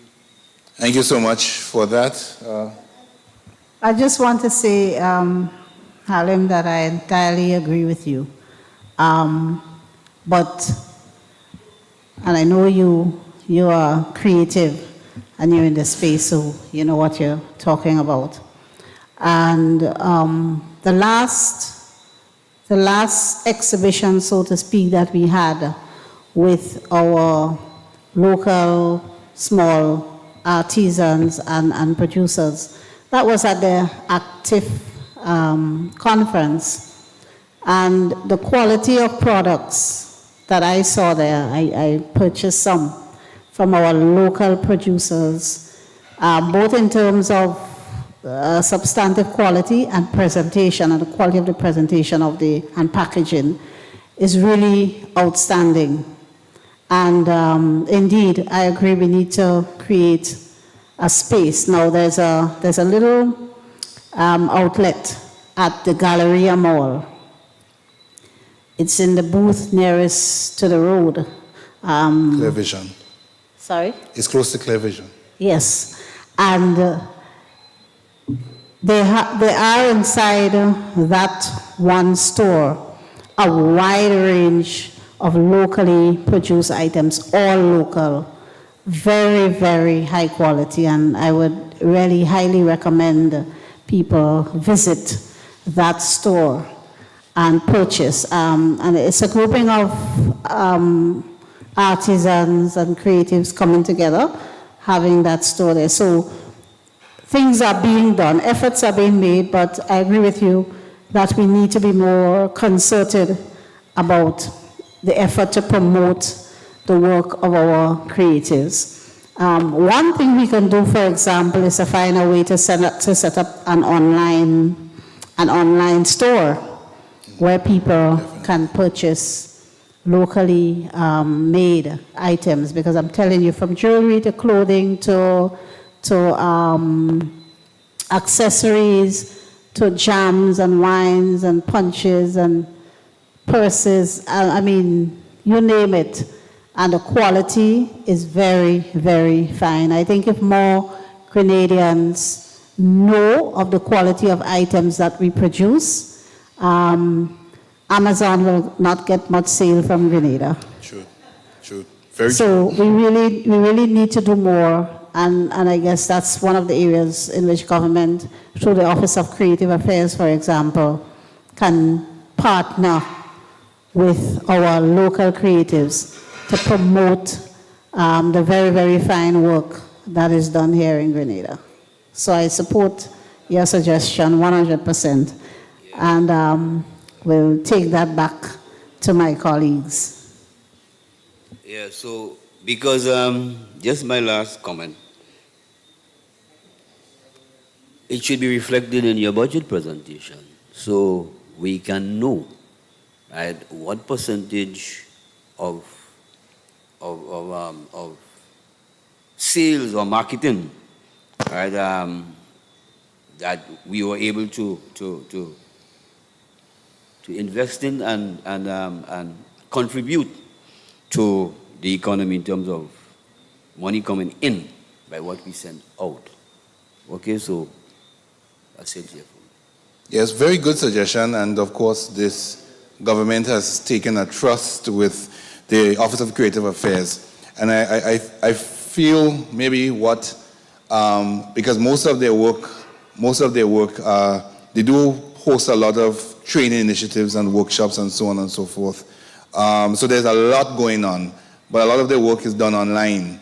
And what may need to happen is more on the ground communication with some of persons like yourself who is doing a great job. And I must join with Senator Joseph in saying that the store, which is in our office, the same building as our office at Galleria Mall in Grenada, had really saved my life a couple times. I had actually forgot a particular birthday, and someone told me I could have gotten a gift and really did get a gift, and I was really impressed with the quality. I keep questioning if that was actually made in Grenada. It was really superb. So a lot is going on in the creative space right now. Grenada has a new language, and that is through the creative industry, and it is being heard loud, not just here, but definitely across the region. Go ahead. Yeah, good afternoon to the head table, especially the Minister of Health. Talking about Carlton House for a long time. And I live on the Grandlands area on the beach and so. And I see too much abuse, alcohol people is on the beach, especially women. When they drink the alcohol, they strip naked and, too much abuse is getting on the beach. And I would like to know when this Carlton House will be in place that people like these people could go there and recoup and to come out from this alcohol business. It's too much, especially on Grandlands. Women stripping naked when they drink the alcohol, and men is up, young people, and is abused. So, Mr.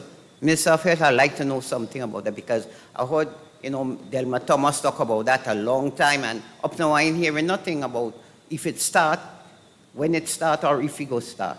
So I would like you to look into that for me, please. Thank you so much for the suggestion. Head table. It's a good observation, and in fact, we consume too much alcohol, and it affects us in a significant way, right? Because it affects us. Grenada has some very high rates as far as non-communicable diseases are concerned. Heart problems, diabetes problems, and all of these problems, and people are dropping dead almost daily because of these problems. So how do we tackle these things? Building the Carlton home is addressing a problem after it has happened. But I think, and that is going to happen, the land has already been identified for that purpose, and the budget allocation is being made for the construction of the Carlton home to treat with alcoholic patients. But how do we really arrest this problem?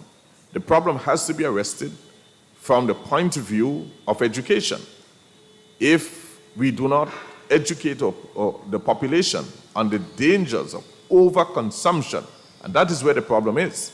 The problem is overconsumption of alcohol to the point that it actually hurts us, right? And so we have to be very careful, because when we overconsume, it doesn't only drain you financially, but it creates a problem for the family. We get a lot of abuse within the family structure as a result of alcohol. We have violence and incest and a lot of stuff coming out of the family structure because of the overconsumption of alcohol.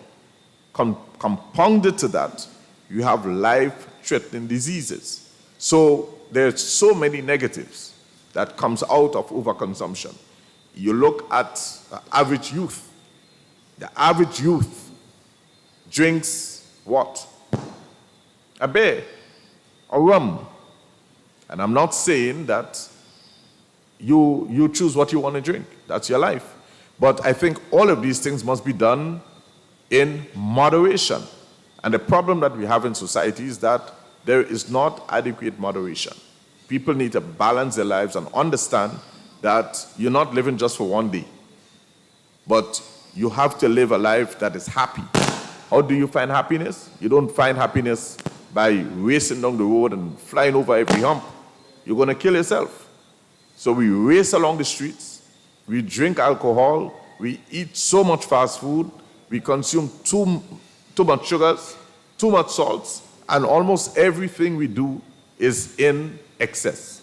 So we have to reset. I think the time has come for a national reset, that we reset the way we think about things and balance ourselves, balance our lives. I think there's a Calypsonian that's in, I find the movement kind of shaky or something like that. Balance yourself. I think we all need to balance ourselves and find a way to live in a way that, because you see, when we overdo anything, sometimes we drive recklessly and we die and we're gone, but we leave children behind. The same for the alcohol.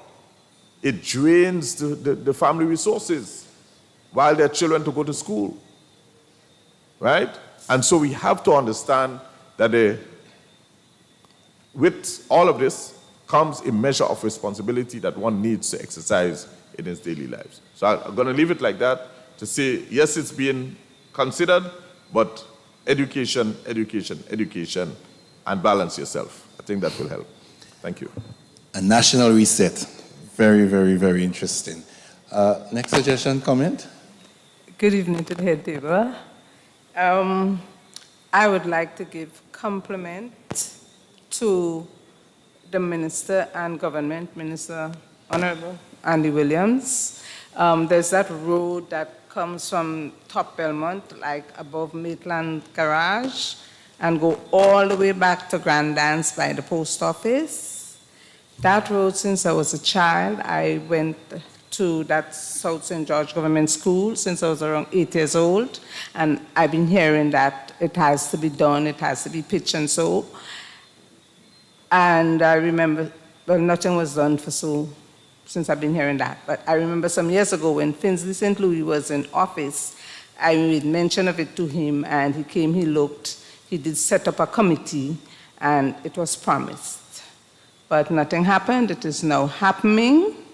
We're not going to walk bare feet just now and have to jump stones and all of that across the road.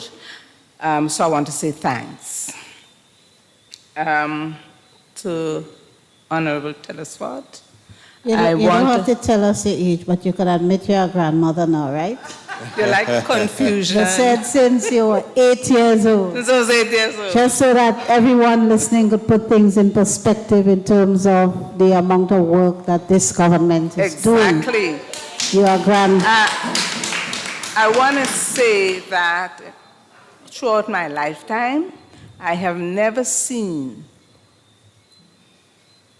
people like call up government, call up parliamentary office and say, there's a big tree behind my house, I need it cut, and it is done. And yeah, Okay. big stone behind my house, I need it moved, it's done. Right. So I want to say thank you. To Honorable Telesford, quite a number of years now, the endoscopy machine, I want you to help me with the other term, colonoscopy. This machine has been out of commission for a number of years now.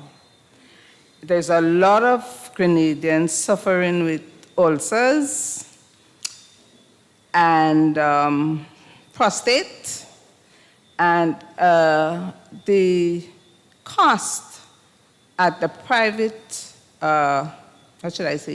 private labs or so that do these things is not affordable to a lot of Grenadian people. So if you can please look into it for us. Just before you go on, let me just get you clearly. The last one you said was what? A lot of the labs. It's costly. Okay. Like it starts like from about $1,300 to $1,500 in some places to do.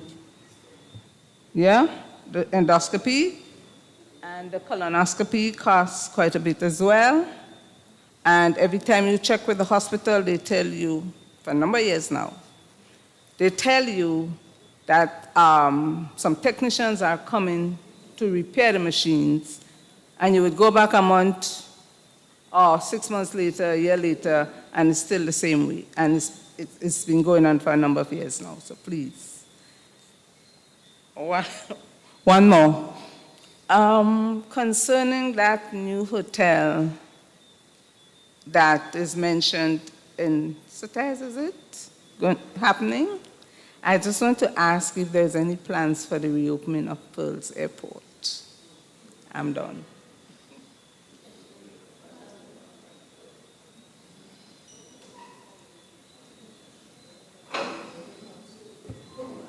I don't think there is. I mean, to answer your last question very directly, I can't say for sure, but I am not aware of any immediate plans to reopen Pearls Airport. It may be that I do not have the updated information, but I am not aware of any immediate plans to do that. Yeah. Mr. Dilford? I'll look into the issue regarding the colonoscopy machine to get to the bottom of it to see what's happening there. Secondly, as far as the labs are concerned, lab work is something that is costly because of the reagents that you use to get results and so on. Normally, it's pretty expensive, but those private labs are run by private entities, of course. And so they set their price based on the cost of the overheads and so on. Maybe it's something that government may want to have a look at to see the reasonableness. I think generally there is some measure of consistency as far as some of these various labs, the charging of these labs are concerned, but we do not know I cannot say for sure if the costs are high or low. What I can say though, if you're judging by what the government of Grenada is charging, certainly you'll find it very expensive on the outside because the cost at the government laboratory is almost free as far as the actual cost of the service is concerned. Healthcare is something that is extremely expensive. And the government's position is that we must look into the national health insurance and for all of its citizens so that we are able to shoulder the cost of health. Because if we do not find a mechanism to treat with that, certainly there will come a time when we're just not going to be able to service healthcare in Grenada. And so it is something that, as Minister for Health, I've been mandated to look at. And so I've started the process of doing that. But of course, these things take a very long time because of how involved it is to get in, to settle on the numbers and the type of scheme and the actual structure as to how it's to be applied. So it will take some time, but we are definitely working on national health insurance. Thank you. Thank you so much, Minister. Mrs. Samuel has to respond to an online comment. Okay, just one question coming in from online. I'll read it out and Mrs. Samuel will answer. Over the past decade, Grenada's GDP projections have often diverged from actual performance due to shocks like natural disasters, natural disasters, external debt, and global volatility. How does this year's budget plan to ensure projected growth is not only realistic but also inclusive, resilient, and reflective of the local realities, particularly in agriculture, tourism, and youth employment, sorry. Okay, so this question has a lot of areas that we need to unpack. So the first part is on over the past decade, Grenada's GDP projections have often diverged from actual performance due to shocks like natural disasters.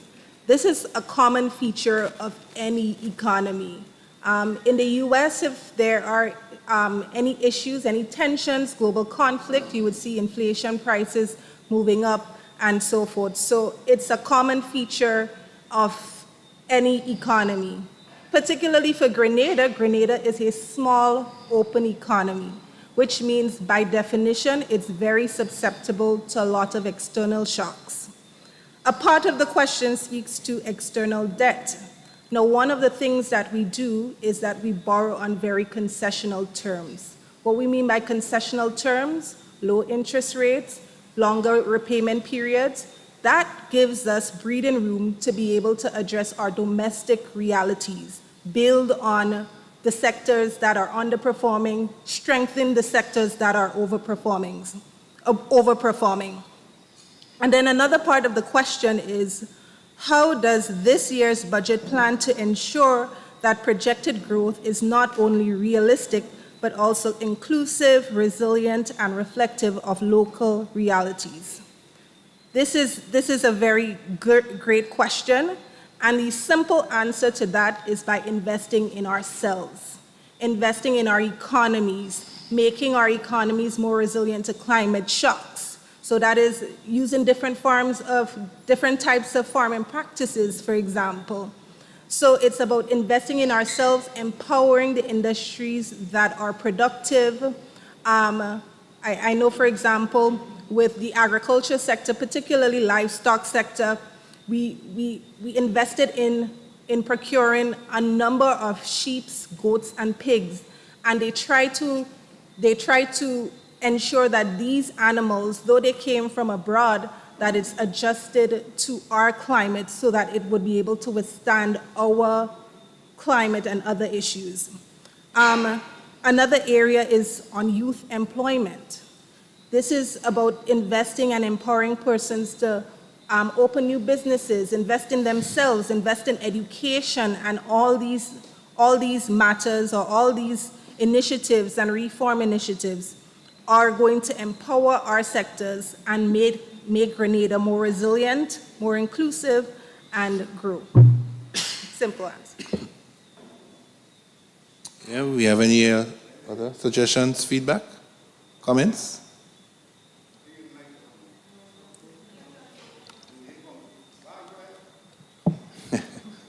Good night to each and every one. Protocol has been established already. Yes. Go ahead. And my main question is, I'm from the South, right? And I can see, or I saw, and I'm still looking at it, Silver Sands. I don't know what they're doing there, but I don't know if it's a barricade. I don't know how you guys will call it here. And the walls or the galvanized what was put up, it's like Berlin Wall. It is so tall. The tallness doesn't have such a problem with me or the people that lives around there. But the tractor trailers that is coming around that corner there, the other day, I drive quite a lot, and when the tractor trailer is coming, you see people is running because they're afraid. And if you do look at it, if government looked at this thing, where they put that fence, it should be much further in. And the people has a big problem with it. Not too long ago, a tractor trailer turned over there, but now it's worse because there's no place to run, there's no place to hide. I will really like to see people or the government look into that. My second problem is, We got some new roads in True Blue. They said it's new roads, but like, I just wish my minister was here, Mr. Andy Williams. And the water, when you get to the Coast Guard, it's like the same thing is happening. I still have to take people from point A to point B because it's terrible. How could you build a road and not proper drainage? That doesn't make sense to me at all. The same problem we are having. And I would like to see something is done because I know it costs us taxpayers money. And my last question, and I hope I can get an answer for that.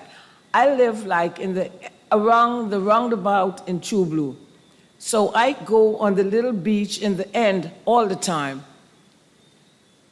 All I'm asking for, it's a garbage bin because now the road, the minister from the south, they fixed that road. People is having barbecue, birthday parties and everything, but no one has a garbage can or a garbage bin. I'm the person all the time. I go there almost every morning and clean because I don't like filth, I don't like dirt. And up to this morning, a guy that he sells little snacks and stuff there, I brought him a whole package, 100 gloves, because he's always cleaning. It's either he beats me to it or I beat him to it. All I'm asking for, could you guys please, I'm begging, just give us a garbage can so it will make life much easier on us. That's all I'm asking for. Before you go, the area of Silver Sands you're speaking about, is that Around after the post office? Yes, Going back after, to, yes. Okay. Yes. Just to be clear, okay. Head table? All right, thank you so much. Everyone have a pleasant night. Any comments on the head table?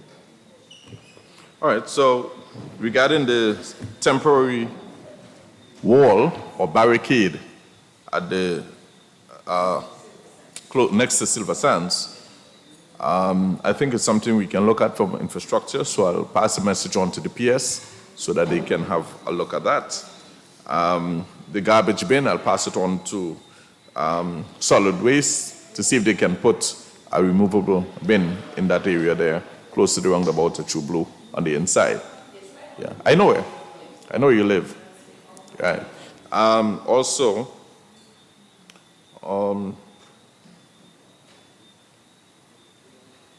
I think those are the two main things you wanted.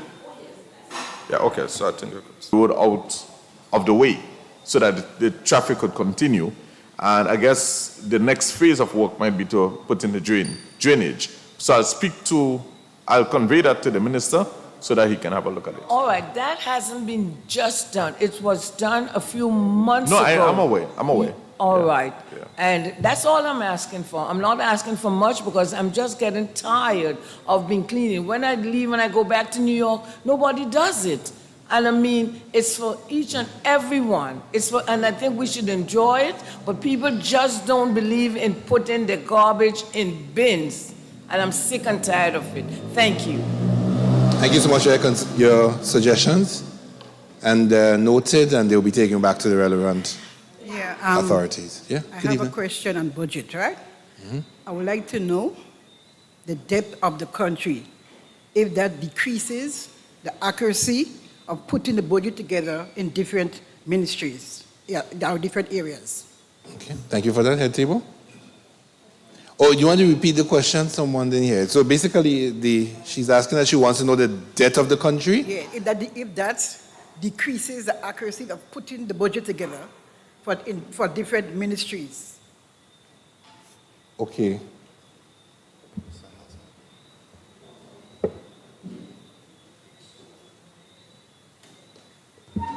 Okay, thank you so much for that question.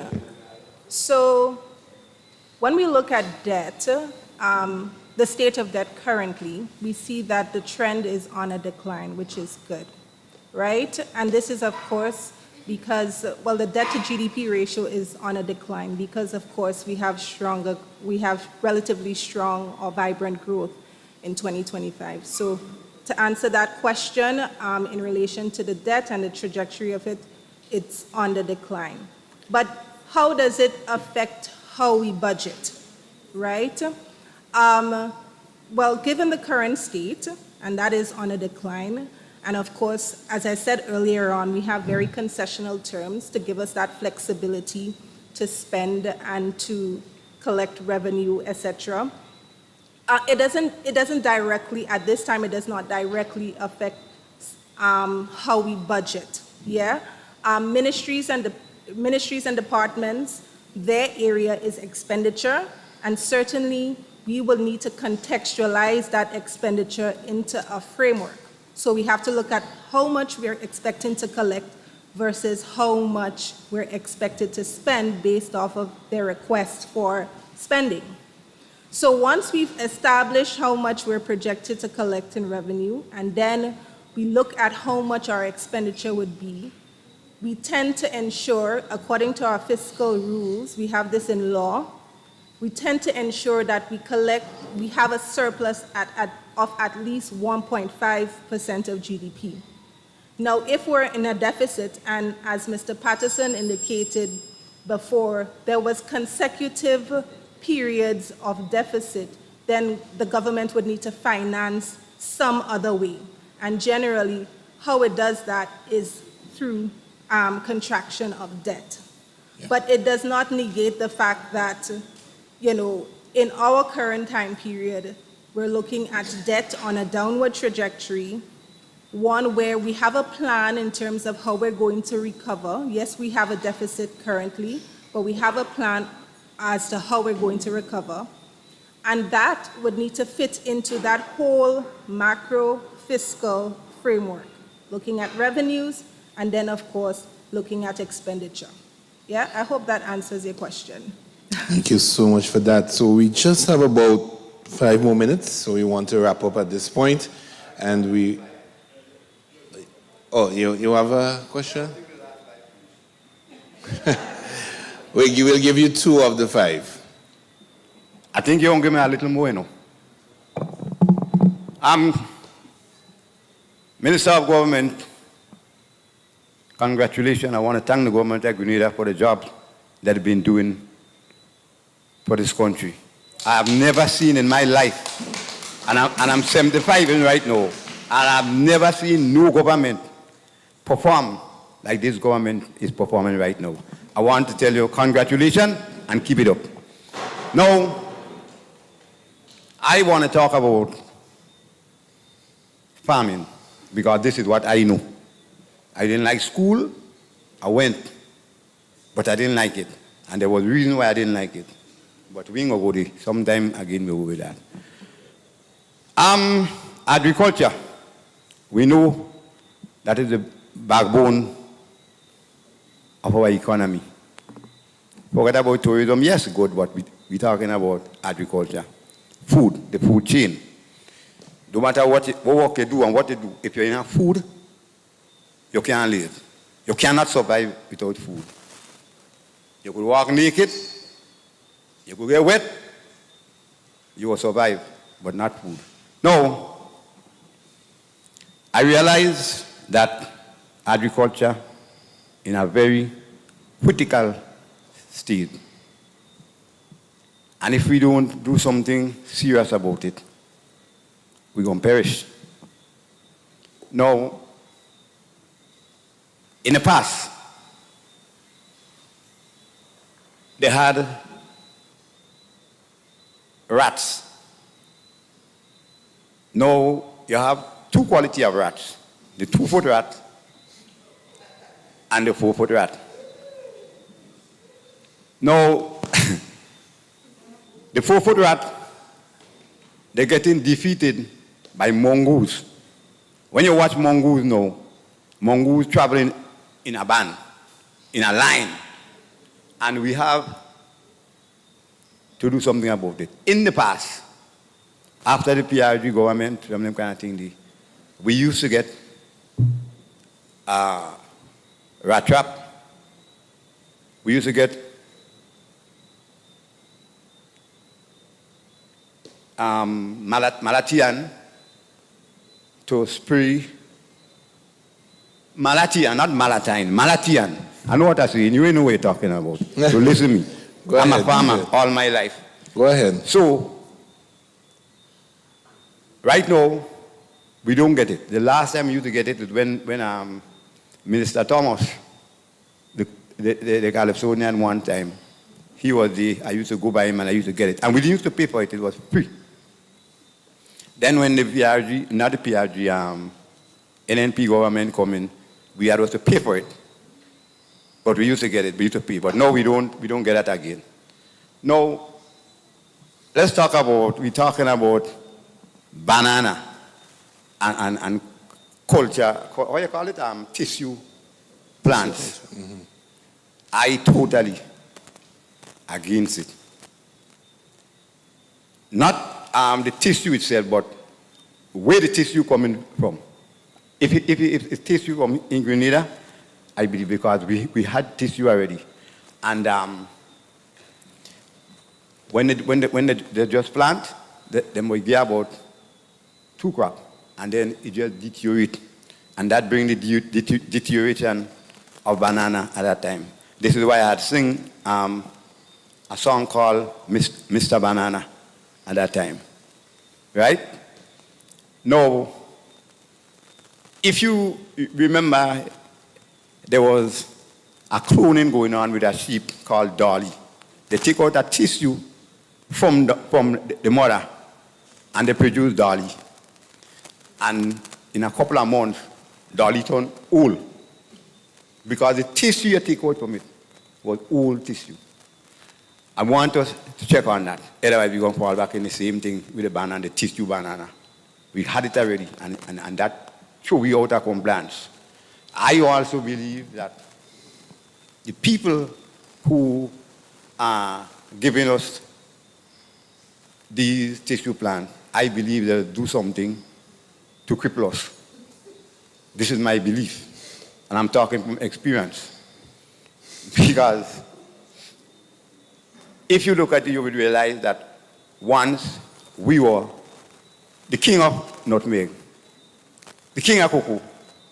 We are not producing that among the cocoa anymore. Other countries doing it now. So we are second and third and fourth to them. So we have to check ourselves. No.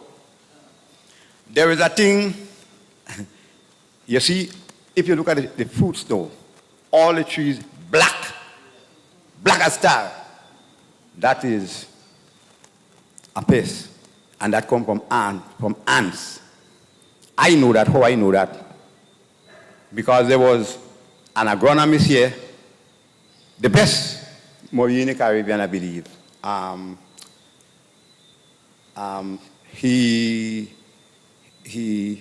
think the NNP government fired him from the work he was doing because he had put aside some soil that they brought in, and he had insect inside it.